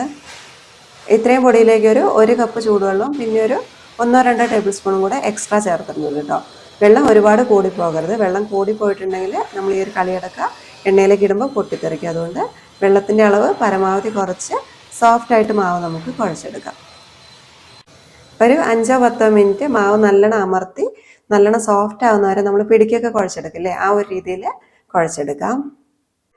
മാവ് കുഴയ്ക്കുന്നതിൻ്റെ ഇടയ്ക്ക് ഉപ്പ് പാകത്തിനാണോ നോക്കണം, വേണമെന്നുണ്ടെങ്കിൽ വീണ്ടും ചേർത്ത് കൊടുത്തിട്ട് കുഴച്ചെടുക്കാം. അതല്ലെങ്കിൽ നമ്മൾ ഇത് കുഴയ്ക്കാൻ എടുത്തിട്ടുള്ള വെള്ളം ഉണ്ടല്ലോ, അതിലേക്ക് ഉപ്പ് പാകത്തിനിട്ടിട്ട് ആ വെള്ളം തളിച്ചിട്ട് അങ്ങനെ വേണമെങ്കിലും കുഴച്ചെടുക്കാം കേട്ടോ, ഉപ്പ് നേരിട്ട് ചേർക്കുന്നതിന് പകരമായിട്ട്. ഇനി ഇതിൽ നിന്ന് മാവ് കുറച്ചെടുത്തിട്ട് ചെറിയ ഉരുളകളാക്കിയിട്ട് അങ്ങ് ഉരുട്ടിയെടുക്കാം. ഒരു നെല്ലിക്ക വലുപ്പത്തിലൊന്നും ഉരുട്ടിയെടുക്കരുത് കേട്ടോ, ചെറിയൊരു ബോൾ മതി. അരിനെല്ലിക്ക ഉണ്ടാവുമല്ലോ, അതിൻ്റെ ആ ഒരു വലുപ്പത്തിന് മതി, ഒരുപാട് വലുത് വേണ്ട. ബോളിൻ്റെ വലിപ്പം കൂടുന്തോറും ഇത് എണ്ണയിൽ കിടന്ന് ഫ്രൈ ആയി വരാൻ സമയമെടുക്കും, ഉള്ളു വേവാൻ സമയമെടുക്കും. അതുകൊണ്ട് ചെറിയ ബോളാക്കിയിട്ട് നമുക്ക് ഉരുട്ടിയെടുക്കാം. ഇത് കണ്ടില്ലേ, ഈ ഒരു വലുപ്പത്തിൽ ചെറിയ ബോളാക്കിയിട്ട് ഉരുട്ടിയെടുക്കുകയാണ്. ഇതേ രീതിയിൽ തന്നെ ബാക്കിയുള്ള എല്ലാ മാവും ചെറിയ ബോളാക്കിയിട്ട് ഉരുട്ടിയെടുക്കാം. ഇത് എല്ലാം ഒരുമിച്ച് ഉരുട്ടി വെക്കണമെന്നില്ല, നമുക്ക് ഒരു പ്രാവശ്യം ഫ്രൈ ചെയ്യാനുള്ളത് ഉരുട്ടിയെടുക്കുക. എന്നിട്ട് അത് എണ്ണയിൽ കിടന്ന് ഫ്രൈ ആവുന്ന സമയത്ത് നമുക്ക് ബാക്കിയുള്ള മാവും കൂടെ ആ ഒരു ഗ്യാപ്പിൽ ഉരുട്ടിയെടുത്താൽ മതി. അപ്പോൾ ഇത് ഫ്രൈ ചെയ്യാനുള്ള എണ്ണ ഇവിടെ ചൂടാക്കി എടുത്തിട്ടുണ്ട്. എണ്ണ നല്ലോണം ചൂടായിക്കോട്ടെ. നല്ലോണം ചൂടായിട്ടുള്ള എണ്ണയിലേക്ക് വേണം നമുക്ക് ഈ ബോൾ ഇട്ട് കൊടുക്കാൻ. വെളിച്ചെണ്ണ എടുക്കുന്നതാണ് കൂടുതൽ നല്ലത്. ഇനി അതില്ലെങ്കിൽ നമ്മൾ ഏത് റിഫൈൻഡ് ഓയിലാണോ ഉപയോഗിക്കുന്നത് അതെടുക്കാം. എണ്ണ നന്നായിട്ട് ചൂടായിട്ടുണ്ട്. ഫ്ലെയിം ഹൈ തന്നെയാണ് ഇരിക്കുന്നത്. ഇതിലേക്ക് നമ്മൾ ഉരുട്ടി വെച്ചിരിക്കുന്ന ബോൾ ഇട്ട് കൊടുക്കാം. ആദ്യം ഒരു ബോൾ ഇട്ട് കൊടുക്കാം കേട്ടോ. എന്നിട്ട് അത് പൊട്ടിത്തെറിക്കുന്നുണ്ടോയെന്നൊന്ന് ചെക്ക് ചെയ്തിട്ട് നമുക്ക് ബാക്കിയുള്ള ബോളും കൂടി ഇട്ട് കൊടുക്കാം. ഫ്ലെയിം ഇപ്പോൾ ഹൈയിൽ തന്നെയാണ് ഉള്ളത്. നമ്മൾ ഇട്ട് കൊടുത്ത ഉടനെ ഇളക്കി കൊടുക്കേണ്ട ആവശ്യമില്ല കേട്ടോ. കുറച്ച് നേരം ഒന്ന് കഴിയട്ടെ. ഇപ്പോൾ ഈ പതഞ്ഞ് പോകുന്നതുണ്ടല്ലോ, അതൊന്ന് പതുക്കെ ഒന്ന് അമർന്ന് കഴിയുമ്പോൾ നമുക്ക് ഒന്ന് ഇളക്കി മാറ്റിയിടാം. ഓരോരുളയും മാറ്റിയിടാം. ഇപ്പം നന്നായിട്ടങ്ങ് പതഞ്ഞ് പോകുന്നതൊന്ന് അടങ്ങിയിട്ടുണ്ട്. ഇനി നമുക്ക് ഓരോരുളയും എല്ലാ ഭാഗവും വേവാൻ വേണ്ടിയിട്ട് ഒരു അരിപ്പത്തവി വെച്ചിട്ടൊന്ന് ഇളക്കിയിട്ട് കൊടുത്താൽ മതി. ഇനി നമുക്ക് ഫ്ലെയിം കുറച്ച് വെക്കാം കേട്ടോ. കാരണം ഇത് വെന്ത് വരാൻ കുറച്ച് സമയം എടുക്കും. തീ കൂട്ടിയാൽ പുറം ഭാഗം പെട്ടെന്ന് കളറ് മാറുമല്ലോ, ഉൾഭാഗം നന്നായിട്ട് വെന്ത് വരില്ല. അതുകൊണ്ട് ഫ്ലെയിം കുറച്ച് വെക്കുകയാണ്. ഇടയ്ക്കൊന്ന് ഇളക്കി മറിച്ചിട്ട് കൊടുക്കണം.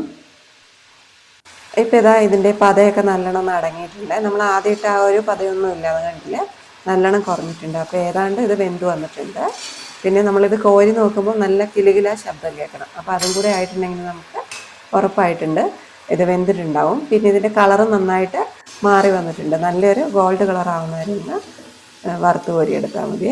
അപ്പോൾ ഈ 3 കാര്യങ്ങൾ നോക്കിയിട്ട് നമുക്കിത് എണ്ണയിൽ നിന്ന് കോരി മാറ്റാം. ഒരു അരിപ്പ് തവി വെച്ചിട്ട് തന്നെ കോരുകയാണ്. എന്നിട്ട് നമുക്കിതൊരു സ്ട്രെയിനറിലേക്ക് ഇട്ട് കൊടുക്കാം. വേണമെന്നുണ്ടെങ്കിൽ എണ്ണയൊന്ന് വലിഞ്ഞു പോകാൻ വേണ്ടിയിട്ടൊരു കിച്ചൺ ടിഷ്യൂ വെച്ചിട്ട് അതിന് മുകളിലേക്ക് വെച്ച് കൊടുത്താൽ മതി. ഓരോ ബാച്ചായി വരാനൊരു 10-15 മിനിറ്റ് എടുക്കും കേട്ടോ. അപ്പോൾ ആ ഒരു ഗ്യാപ്പിൽ നമുക്ക് ഇളക്കി മറിച്ചിട്ട് കൊടുക്കുന്നതിൻ്റെ ഇടയിൽ കൂടെ തന്നെ ബാക്കിയുള്ള മാവും കൂടെ ഉരുട്ടിയെടുക്കുക. എന്നിട്ട് അടുത്ത സെറ്റായിട്ട് അങ്ങ് ഫ്രൈ ചെയ്തെടുത്താൽ മതി. നമ്മൾ ഈ ഒരു കളിയടക്കി ഉണ്ടാക്കുമ്പോഴുള്ള ഏറ്റവും വലിയ പ്രശ്നം എന്ന് പറഞ്ഞാൽ ഇത് എണ്ണയിലേക്ക് ഇടുമ്പോൾ പൊട്ടിത്തെറിക്കുന്നുള്ളതാണ്. അപ്പോൾ നമ്മൾ പൊട്ടിത്തെറിക്കാനുള്ള കാരണങ്ങളൊക്കെ ഒഴിവാക്കിയിട്ടാണ് മാവ് കുഴച്ചെടുത്തിട്ടുള്ളത്. എന്നാലും ഒരു മുൻകരുതലായിട്ട് നമുക്ക് ആദ്യം ഒരു ബോൾ ഇട്ട് കൊടുക്കുക. എന്നിട്ടിത് പൊട്ടിത്തെറിക്കുന്നുണ്ടോ നോക്കുക. എന്നിട്ട് വേണം ബാക്കിയുള്ള ഉരുളകളും കൂടെ എണ്ണയിലേക്ക് ഇട്ട് കൊടുക്കാൻ. ഈ ഒരു കളിയടക്ക പൊട്ടിത്തെറിക്കാനുള്ള കാരണം എന്ന് പറയുന്നത് നമ്മൾ കുഴച്ച മാവിൽ വെള്ളം ഉണ്ടാവുമല്ലോ. അപ്പോൾ ഇത് നമ്മൾ ഈ ചൂടുള്ള എണ്ണയിലേക്ക് ഇടുമ്പോൾ വെള്ളം ആവിയായിട്ട് പോകും. എന്നിട്ട് ആ ആവി ഈ ബോളിൻ്റെ പുറത്തേക്ക് പോകാൻ വേണ്ടിയിട്ടാണ് പൊട്ടിത്തെറിക്കുന്നത്. അപ്പോൾ നമ്മൾ പരമാവധി വെള്ളം കുറച്ചിട്ട് ഇത് കുഴച്ചെടുത്താൽ മതി. അപ്പോൾ പൊട്ടിത്തെറിക്കില്ല. പിന്നെ നമ്മളിത് ചെറിയ ബോളാക്കി എടുക്കുമല്ലോ, അന്നേരം ഒരുപാട് ഭംഗിയാക്കിയിട്ട് സ്മൂത്താക്കിയിട്ട് ഉരുട്ടിയെടുക്കണ്ട കേട്ടോ. കാരണം സ്മൂത്താക്കി ഉരുട്ടിയെടുക്കുമ്പം ഈ ആവിക്ക് പുറത്തേക്ക് പോകാനുള്ള ഗ്യാപ്പ് ഉണ്ടാവില്ലല്ലോ. അപ്പോൾ അങ്ങനെയും പൊട്ടാൻ ചാൻസ് ഉണ്ട്. അതുകൊണ്ട് അധികം ഭംഗിയാക്കാതെ കുറച്ച് റഫാക്കിയിട്ട് ചെറിയ ഉരുളകളാക്കി എടുത്താലും കുഴപ്പമൊന്നുമില്ല. ഇതിപ്പോൾ 2 കപ്പ് പൊടിക്കുള്ള കളിയടയ്ക്കാണ്. നമുക്ക് കൂടുതൽ വേണമെന്നുണ്ടെങ്കിൽ അതിനനുസരിച്ചുള്ള മാറ്റങ്ങൾ വെച്ചിട്ട് ഉണ്ടാക്കിയാൽ മതി. നമ്മളിത് കൂടുതൽ ഉണ്ടാക്കി വെച്ചെന്ന് വെച്ചിട്ട് ഒരു കുഴപ്പമില്ല കേട്ടോ. എന്തായാലും ഇത് കേടാകാതെ തന്നെ 1 മാസമൊക്കെ എന്തായാലും പുറത്ത് തന്നെ നമ്മൾ കുപ്പിയിൽ നല്ല എയർ ടൈറ്റ് ആയിട്ട് അടച്ചു വെക്കുകയാണെങ്കിൽ ഇരുന്നോളും. അതുപോലെ എണ്ണയിൽ നിന്ന് കോരുന്നതിൻ്റെ മുൻപ് നന്നായിട്ട് കളറൊക്കെ മാറിയിട്ടുണ്ട്, ഉൾഭാഗമൊക്കെ നന്നായിട്ട് വെന്തിട്ടുണ്ടെന്നൊക്കെ ഉറപ്പാക്കണേ. എന്നിട്ട് കോരി വെക്കുക. അങ്ങനെയാണെങ്കിൽ കൂടുതൽ നാൾ ഇരുന്നോളും. ഇനി സദ്യയിലെ ഏറ്റവും പ്രധാനപ്പെട്ട അടപ്രഥമൻ എങ്ങനെയാണ് രുചികരമായിട്ട് തയ്യാറാക്കിയെടുക്കാമെന്ന് നോക്കാം. അടപ്രഥമൻ ഉണ്ടാക്കുമ്പോൾ എപ്പോഴും മട്ടേരിൻ്റെ അട വെച്ചിട്ട് ഉണ്ടാക്കുമ്പോഴായിരിക്കും കൂടുതൽ നല്ലത്. അതുകൊണ്ട് ഞാനിവിടെ മട്ടേരിൻ്റെ അട തന്നെയാണ് എടുത്തിട്ടുള്ളത്. 200 ഗ്രാം അടേൻ്റെ പായസമാണ് നമ്മൾ ഉണ്ടാക്കാൻ പോകുന്നത്. കപ്പിൽ അളവ് പറയുകയാണെങ്കിൽ 2 കപ്പ് അടയുണ്ട്. ഇനി ഇതൊന്ന് വേവിച്ചെടുക്കണം. അതിന് വേണ്ടിയിട്ട് ഒരു പാത്രത്തിലേക്ക് 2 ലിറ്റർ വെള്ളം ഒഴിച്ചിട്ട് ഇതൊന്ന് ചൂടാക്കിയെടുക്കാം. വെള്ളം നന്നായിട്ട് തിളച്ച് വരുന്ന സമയത്ത് ഇതിലേക്ക് അട ഇട്ട് കൊടുത്തിട്ട് ഒന്നങ്ങ് ഇളക്കി കൊടുക്കുക. എന്നിട്ട് ഫ്ലെയിം ഓഫാക്കി വെച്ചതിന് ശേഷം അടപ്പ് കൊണ്ട് അടച്ചു വെക്കാം. ഇനി തീയിൻ്റെ ആവശ്യമൊന്നുമില്ല, ഇതിവിടെ ഇരുന്ന് വെന്തോളും. അരമണിക്കൂർ ആകുമ്പോഴേക്കും അട നന്നായിട്ട് വെന്ത് കിട്ടിക്കോളും. ഇനി 2 മണിക്കൂർ വരെയൊക്കെ വെച്ചിരുന്നാലും കുഴപ്പമൊന്നുമില്ല, അട കൂടുതലായിട്ട് വെന്ത് പോകുമൊന്നുമില്ല. ഇതിവിടെ ഇരുന്ന് വെന്ത് വരുമ്പോഴേക്കും നമുക്ക് പായസത്തിനുള്ള തേങ്ങാപ്പാലൊന്ന് റെഡിയാക്കി എടുക്കാം. ഞാനിവിടെ 3 മീഡിയം സൈസിലുള്ള തേങ്ങ ചിരകി എടുത്തിട്ടുണ്ട്. ഇത് 8 കപ്പ് തേങ്ങയുണ്ട്. ഇതൊന്ന് മിക്സീൻ്റെ ജാറിലിട്ടിട്ട് അടിച്ചിട്ട് നമുക്ക് തേങ്ങാപ്പാൽ പിഴിഞ്ഞെടുക്കാം. ആദ്യം തനിപ്പാലാണ് എടുത്തു വെക്കേണ്ടത്, 1-ാം പാല്. അതിന് വേണ്ടിയിട്ട് വെള്ളമൊന്നും ഒഴിക്കാതെ ഇതൊന്ന് അരച്ചെടുക്കുക. എന്നിട്ട് കൈ കൊണ്ട് തന്നെ ഇതുപോലെ ഒന്ന് ഞെക്കി പിഴിഞ്ഞെടുത്താൽ മതി. അപ്പോൾ നമുക്ക് വെള്ളമില്ലാത്ത 1-ാം പാല് കിട്ടും. വെള്ളം ചേർക്കാതെ പാല് പിഴിഞ്ഞെടുക്കാനായിട്ട് പറ്റുന്നില്ലെങ്കിൽ ജാറിലേക്ക് ഒരു 1.5 കപ്പ് വെള്ളം ഒഴിക്കുക. എന്നിട്ടൊന്ന് അടിച്ചതിന് ശേഷം കൈ കൊണ്ട് ഇതുപോലെ ഒന്ന് പിഴിഞ്ഞെടുത്താൽ മതി. അപ്പോൾ നമുക്ക് കട്ടിയുള്ള ഒന്നാം പാല് കിട്ടും. ഇതങ്ങോട്ട് മാറ്റി വെക്കാം. ഇനി ബാക്കിയുള്ള തേങ്ങാപ്പീരയിലേക്ക് വീണ്ടും 3 കപ്പ് വെള്ളം ഒഴിച്ചിട്ട് ഒന്നങ്ങ് അടിച്ചിട്ട് പിഴിഞ്ഞെടുക്കുക. അപ്പോൾ നമുക്ക് 3 കപ്പ് രണ്ടാം പാല് കിട്ടും. അത് ആദ്യത്തേനേക്കാളും കുറച്ച് കട്ടി കുറവായിരിക്കും, എന്നാലും അത്യാവശ്യം നല്ല കൊഴുപ്പുള്ള പാല് തന്നെയാണ് അതും. ഇനി രണ്ടാം പാൽ എടുത്തതിന് ശേഷം ബാക്കിയുള്ള തേങ്ങാപ്പീരയിലേക്ക് വീണ്ടും 4 ഗ്ലാസ് വെള്ളം ഒഴിച്ചിട്ട് ഒന്നങ്ങ് അടിച്ചെടുക്കുക, എന്നിട്ട് പിഴിഞ്ഞെടുക്കുക. അപ്പോൾ നമുക്ക് 4 കപ്പ് മൂന്നാം പാല് കിട്ടും. അപ്പോൾ തേങ്ങാപ്പാൽ ഇവിടെ റെഡി ആയിട്ടുണ്ട്. 1.5 കപ്പ് ഒന്നാം പാലും 3 കപ്പ് രണ്ടാം പാലും 4 കപ്പ് മൂന്നാം പാലും എടുത്തു വെച്ചിട്ടുണ്ട്. ഇനി നമുക്ക് പായസം ഉണ്ടാക്കാനായിട്ട് തുടങ്ങാം. പാലൊക്കെ എടുത്തു വരുമ്പോഴേക്കും നമ്മുടെ അട വെന്ത് വന്നിട്ടുണ്ടാകും. പാത്രം ഒന്ന് തുറന്നു നോക്കാം. അടയൊക്കെ നന്നായിട്ട് തന്നെ വെന്ത് വന്നിട്ടുണ്ട്. ഒന്നും ഒട്ടിപ്പിടിച്ചിട്ടൊന്നുമില്ല, എല്ലാം വേറെ വേറെ തന്നെയാണ് കിടക്കുന്നത്. ചില കഷ്ണങ്ങളൊക്കെ വലുതായിട്ട് തന്നെയാണ് കിടക്കുന്നത്, അതൊന്നും കുഴപ്പമില്ല. നമ്മൾ വേവിക്കുന്ന സമയത്ത് ഒടിച്ചിടേണ്ട ആവശ്യമൊന്നുമില്ല. പായസം ഉണ്ടാക്കുന്ന സമയത്ത് ഇളക്കുമ്പോൾ അതങ്ങ് പൊടിഞ്ഞു പോയിക്കോളും. ഇനി ഇത് പായസം ഉണ്ടാക്കുന്നതിന് മുൻപായിട്ട് 2-3 തവണയൊന്ന് തണുത്ത വെള്ളത്തിലൊന്ന് കഴുകിയെടുക്കണം. ആദ്യം ഇതിലുള്ള ചൂടുവെള്ളം ഒന്ന് അരിപ്പേ കൂടെ അരിച്ചൊന്ന് കളയാം. അത് കഴിഞ്ഞിട്ട് തണുത്ത വെള്ളത്തിൽ കഴുകിയെടുത്താൽ മതി. ടാപ്പിൻ്റെ അടിയിൽ ഈ സ്ട്രെയിനർ കൊണ്ടുപോയി പിടിച്ചിട്ടൊന്ന് കഴുകിയെടുത്താൽ മതി. അപ്പോൾ ഇതിലുള്ള പശയൊക്കെ പോയി കിട്ടാൻ എളുപ്പമായിരിക്കും. അപ്പോൾ നമ്മൾ തേങ്ങാപ്പാലും എടുത്തു വെച്ച് കഴിഞ്ഞു, പിന്നെ അടയും വേവിച്ച് വെച്ചു. ഇനി നമുക്ക് ശർക്കരയൊന്ന് ഒരുക്കിയെടുക്കാം. 200 ഗ്രാം അടയ്ക്ക് 400 ഗ്രാം മുതൽ 500 ഗ്രാം വരെ നമുക്ക് ശർക്കര എടുക്കാം. ഞാനിവിടെ 400 ഗ്രാം ശർക്കരയാണ് എടുത്തിട്ടുള്ളത്. ശർക്കര ഒന്ന് പൊടിച്ചിട്ടാണ് എടുത്തിട്ടുള്ളത്, അലിഞ്ഞു കിട്ടാൻ എളുപ്പത്തിന് വേണ്ടിയിട്ട്. ഇതിലേക്ക് ഒരു 1 കപ്പ് വെള്ളം കൂടി ഒഴിച്ചിട്ട് ഇതൊന്ന് ഒരുക്കിയെടുക്കാം. ഒന്ന് മെൽറ്റായി കിട്ടിയാൽ മാത്രം മതി. അത് കഴിഞ്ഞിട്ട് നമുക്കിത് അരിച്ചിട്ടൊന്ന് ഉരുളിയിലേക്ക് ഒഴിച്ചു കൊടുക്കാം. പായസം ഉണ്ടാക്കാൻ വേണ്ടിയിട്ട് എപ്പോഴും ഒരു അടികട്ടിയുള്ള പാത്രം തന്നെ എടുക്കുക. ഈ ശർക്കര ഇപ്പോൾ ഉരുകിയിട്ട് മാത്രമേ ഉള്ളൂ. ഇനി ഇത് നന്നായിട്ടൊന്ന് തിളച്ച് വരട്ടെ. ശർക്കരയുടെ നന്നായിട്ട് തിളച്ച് പതഞ്ഞു വന്നിട്ടുണ്ട്. ഈ ഒരു സമയത്ത് നമുക്ക് നേരത്തെ കഴുകി മാറ്റി വെച്ചിരുന്ന അടയില്ലേ, അത് ചേർത്ത് കൊടുക്കാം. അട കഴുകിയിട്ട് ആ സ്ട്രെയിനറിൽ തന്നെയായിരുന്നു വെച്ചിരുന്നത്, അതുകൊണ്ട് അടയിലെ വെള്ളമൊക്കെ നന്നായിട്ട് പോയിട്ടുണ്ട്. ഇനി ശർക്കരപ്പാനിയിലിട്ടിട്ട് അട നന്നായിട്ടൊന്ന് വരട്ടി മയക്കിയെടുക്കണം. ഇപ്പം നോക്കുമ്പോൾ നമുക്ക് ശർക്കര കൂടുതലുള്ളതുപോലെ തോന്നും, പക്ഷേ ഇതിലേക്ക് തേങ്ങാപ്പാലൊക്കെ ചേർന്ന് വരുമ്പോഴേക്കും പാകത്തിനുള്ള മധുരമായിട്ട് കിട്ടും. അടയിട്ടതിന് ശേഷം ശർക്കര ഒന്ന് തിളച്ചിട്ടുണ്ട്. ഈ ഒരു സമയത്ത് നമുക്കിതിലേക്ക് 2 ടേബിൾ സ്പൂൺ നെയ്യ് ചേർത്ത് കൊടുക്കാം. ഈ നെയ്യിലും ശർക്കരയിലും ഇട്ടിട്ട് അട നന്നായിട്ടൊന്ന് വരട്ടിയെടുക്കണം. ഈ ഒരു സമയത്ത് നമ്മൾ തവിയും കൊണ്ട് ഇതേപോലെ ഒന്ന് മാറ്റി നോക്കുമ്പോൾ ഉരുളി തെളിഞ്ഞ് കാണുന്നില്ല. അപ്പോൾ നമ്മൾ വരട്ടിയത് പാകമായിട്ടില്ല, ശർക്കര ഒഴുകി പോകുകയാണ്. അപ്പോൾ 2-3 മിനിറ്റും കൂടി ഒന്ന് വരട്ടിയെടുക്കാം. ഇപ്പോൾ ശർക്കര ഒന്നും കൂടി ഒന്ന് കുറുകി വന്നിട്ടുണ്ട്. നേരത്തെ വലിയ കഷ്ണങ്ങളായി കിടന്നിരുന്ന അടയൊക്കെ നമ്മൾ ഇളക്കിയ സമയത്തൊന്ന് മുറിഞ്ഞ് ചെറിയ കഷ്ണങ്ങളായി മാറിയിട്ടുണ്ട്. അതേപോലെ തവി വെച്ചിട്ട് ഇതുപോലെ ഇളക്കുമ്പോൾ നമുക്ക് ഉരുളി തെളിഞ്ഞ് കാണാനായിട്ട് പറ്റുന്നുണ്ട്. ഇപ്പോൾ പാകത്തിന് വരണ്ട് വന്നിട്ടുണ്ട്. ഇതിൽ കൂടുതൽ വരട്ടേണ്ട ആവശ്യമില്ല. ഈ ഒരു സമയത്ത് നമുക്കിതിലേക്ക് നമ്മൾ നേരത്തെ എടുത്തു വെച്ചിരുന്ന മൂന്നാം പാലില്ലേ, ആ മൂന്നാം പാലിൽ ഒരു ഭാഗം മാത്രം ഒഴിച്ചു കൊടുക്കുക. എന്നിട്ട് പെട്ടെന്ന് തന്നെ ഒന്ന് ഇളക്കി കൊടുക്കുക. ഇനി ഇത് നന്നായിട്ടൊന്ന് തിളച്ച് വരട്ടെ. 1-2 മിനിറ്റ് ഇളക്കുമ്പോഴേക്കും നമ്മൾ ആദ്യം ഒഴിച്ചിരുന്ന തേങ്ങാപ്പാലിൽ വെള്ളമൊക്കെ ഒന്ന് വറ്റിപ്പോയിട്ട് പായസം ഒന്ന് കുറുകി വന്നിട്ടുണ്ടാവും. ഈ ഒരു സമയത്ത് മൂന്നാം പാലിൻ്റെ തന്നെ ബാക്കിയുള്ള ഒരു ഭാഗം കൂടി ഒഴിച്ചു കൊടുക്കുക. വീണ്ടും നേരത്തെ പോലെ ഇളക്കി കൊടുക്കുക. എന്നിട്ട് തിളച്ച് കുറുകി വരുന്ന സമയത്ത് ബാക്കിയുള്ള ഒരു ഭാഗം കൂടി ചേർക്കുക. അങ്ങനെ 3 പ്രാവശ്യമായിട്ടാണ് മൂന്നാം പാല് ചേർത്ത് കൊടുത്തിരിക്കുന്നത്. ഇങ്ങനെ കുറച്ച് കുറച്ചായിട്ട് ചേർത്ത് കൊടുക്കുമ്പോൾ വെള്ളം പെട്ടെന്ന് തന്നെ ആവിയായിട്ട് പോയിക്കോളും. അപ്പോൾ നമുക്ക് പായസത്തിന് ഒരു വെള്ളസ്വാദം ഉണ്ടാവില്ല. മൂന്നാം പാൽ ഒഴിച്ചതിന് ശേഷം അതിലെ വെള്ളമൊക്കെ വറ്റി നന്നായിട്ട് പായസം ഒന്ന് കുറുകി വന്നിട്ടുണ്ട്. ഈ ഒരു സമയത്ത് നമുക്ക് രണ്ടാം തേങ്ങാപ്പാലിൻ്റെ ഒരു ഭാഗം ഒഴിച്ചു കൊടുക്കാം. എന്നിട്ട് നേരത്തെ പോലെ തന്നെ വീണ്ടും ഒന്ന് ഇളക്കി വെള്ളം വറ്റുന്നവരെ ഒന്ന് കുറുക്കിയെടുക്കാം. ഇതൊക്കെ പെട്ടെന്ന് തന്നെ ആകും, ഒരുപാട് സമയമൊന്നും എടുക്കുന്നില്ല. 2-3 മിനിറ്റിൻ്റെ ഉള്ളിൽ തന്നെ നമ്മൾ പാലൊഴിച്ചു കൊടുത്തിട്ട് പായസം തിളച്ച് കുറുകി വന്നോളും.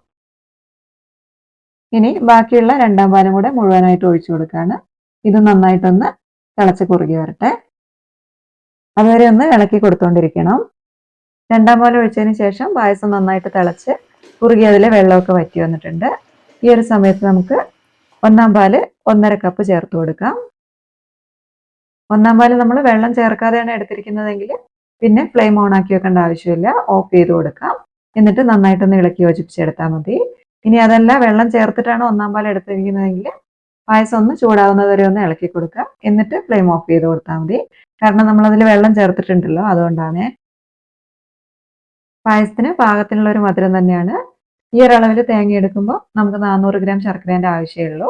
ഇനി ഇതിൽ കൂടുതൽ തേങ്ങാപ്പാലൊക്കെ എടുക്കുകയാണെങ്കിൽ ശർക്കരേൻ്റെ അളവ് കൂട്ടി കൊടുക്കാം. പായസം ഇവിടെ റെഡി ആയിട്ടുണ്ട്. ഇനി നമുക്കിതിലേക്ക് ഏലക്കപ്പൊടിയും ജീരകപ്പൊടിയും അതുപോലെ തന്നെ ചുക്കുപൊടിയും കൂടി ചേർത്ത് കൊടുക്കാം. മൂന്നും ഓരോ ടീസ്പൂൺ വീതമാണ് ചേർത്ത് കൊടുക്കുന്നത്. ഇത് പായസത്തിലേക്ക് നന്നായിട്ടൊന്ന് മിക്സ് ചെയ്യാൻ വേണമെങ്കിൽ രണ്ടാം പാൽ ഒഴിച്ച സമയത്ത് അതിലേക്കൊന്ന് കലക്കിയിട്ട് ഒഴിച്ചു കൊടുത്താൽ മതി. അതല്ലെങ്കിൽ ഇതുപോലെ നമ്മൾ പൊടി ഇട്ടതിന് ശേഷം പതുക്കെ ഒന്ന് മിക്സ് ചെയ്തെടുക്കുക. എന്നിട്ട് മൊത്തത്തിലൊന്ന് ഇളക്കിയെടുത്താൽ മതി. അതുപോലെ പൊടികളുടെ അളവൊക്കെ നമ്മുടെ ഇഷ്ടത്തിനനുസരിച്ച് കൂട്ടും കുറയ്ക്കുകയൊക്കെ ചെയ്യാം കേട്ടോ. അടപ്പായസം ആയതുകൊണ്ട് തണുക്കുന്നതോറും നന്നായിട്ട് കുറുകി വരും. അതുകൊണ്ട് നമുക്ക് വേണ്ട പാകത്തിന് കുറുകി വരുന്ന സമയത്ത് ഒന്നാം പാല് ചേർത്തിട്ട് ഫ്ലെയിം ഓഫ് ചെയ്ത് കൊടുക്കാം. ഇനി ഇതിലേക്ക് അണ്ടിപ്പരിപ്പും തേങ്ങാക്കൊത്തൊക്കെ ഒന്ന് വറുത്തിടണം. അതിനായിട്ടൊരു പാൻ ചൂടാക്കാം. ഇതിലേക്ക് 1.5 ടേബിൾ സ്പൂൺ നെയ്യ് ഒഴിച്ചു കൊടുക്കാം. നെയ്യ് ഒന്ന് ചൂടായി വരുന്ന സമയത്ത് ആദ്യം തേങ്ങാക്കൊത്ത് ചേർത്ത് കൊടുക്കാം. ഇതൊന്ന് ലോ ഫ്ലെയിമിലിട്ടിട്ട് കരിഞ്ഞു പോകാതെ ഒന്ന് ഫ്രൈ ആക്കിയെടുക്കാം. ഇതൊന്ന് പകുതി മൂത്ത് വരുന്ന സമയത്ത് 2 ടേബിൾ സ്പൂൺ അണ്ടിപ്പരിപ്പും കൂടെ ചേർത്ത് കൊടുക്കാം. ഇതൊന്ന് കരിയാതെ ഒന്ന് മൂപ്പിച്ചെടുക്കാം. ഇനി മുന്തിരി വേണ്ടവർക്ക് മുന്തിരിയും കൂടെ ചേർത്ത് കൊടുക്കാം. എന്നിട്ടിത് പായസത്തിലേക്ക് ഒഴിച്ചു കൊടുക്കാം. പായസത്തിനും അതുപോലെ തന്നെ അണ്ടിപ്പരിപ്പിനും തേങ്ങാക്കൊത്തിനൊക്കെ ഒന്ന് ചൂട് കുറഞ്ഞതിന് ശേഷം മിക്സ് ചെയ്തെടുക്കുകയാണെങ്കിൽ നല്ലതായിരിക്കും. ഇപ്പോൾ അടിപൊളിയായിട്ടുള്ള അടപ്രഥമൻ ഇവിടെ റെഡി ആയിട്ടുണ്ട്. പായസം നമുക്ക് വേണ്ടതിനേക്കാളും കഴിക്കുന്ന സമയത്ത് കുറുകി പോയിട്ടുണ്ടെന്ന് തോന്നുകയാണെങ്കിൽ കുറച്ച് കട്ടിയുള്ള തേങ്ങാപ്പാലും കൂടെ ചേർത്തിട്ട് ഒന്ന് ചൂടാക്കി എടുത്താൽ മതി. അപ്പോൾ ഈ ഓണത്തിന് എല്ലാവരും ഒന്ന് അടപ്രഥമൻ തയ്യാറാക്കി നോക്കുക. എന്നിട്ട് നിങ്ങൾക്ക് ഇഷ്ടമാവുകയാണെങ്കിൽ നിങ്ങളുടെ അഭിപ്രായം ഒന്ന് കമൻ്റായിട്ട് താഴെ എഴുതണേ. അപ്പോൾ എല്ലാ റെസിപ്പീസും ഈ ഓണത്തിന് എല്ലാവരും ഒന്ന് ട്രൈ ചെയ്ത് നോക്കുക. എന്നിട്ട് നിങ്ങളുടെ അഭിപ്രായം അറിയിക്കണേ. കൂടെ തന്നെ വീഡിയോ ഒന്ന് ലൈക്കും ഷെയറും കൂടെ ചെയ്യണം. ചാനലൊന്ന് സബ്സ്ക്രൈബ് ചെയ്തിട്ട് സപ്പോർട്ടും കൂടെ ചെയ്യണം. അപ്പോൾ എല്ലാവർക്കും ഹൃദയം നിറഞ്ഞ ഓണാശംസകൾ. നന്ദി.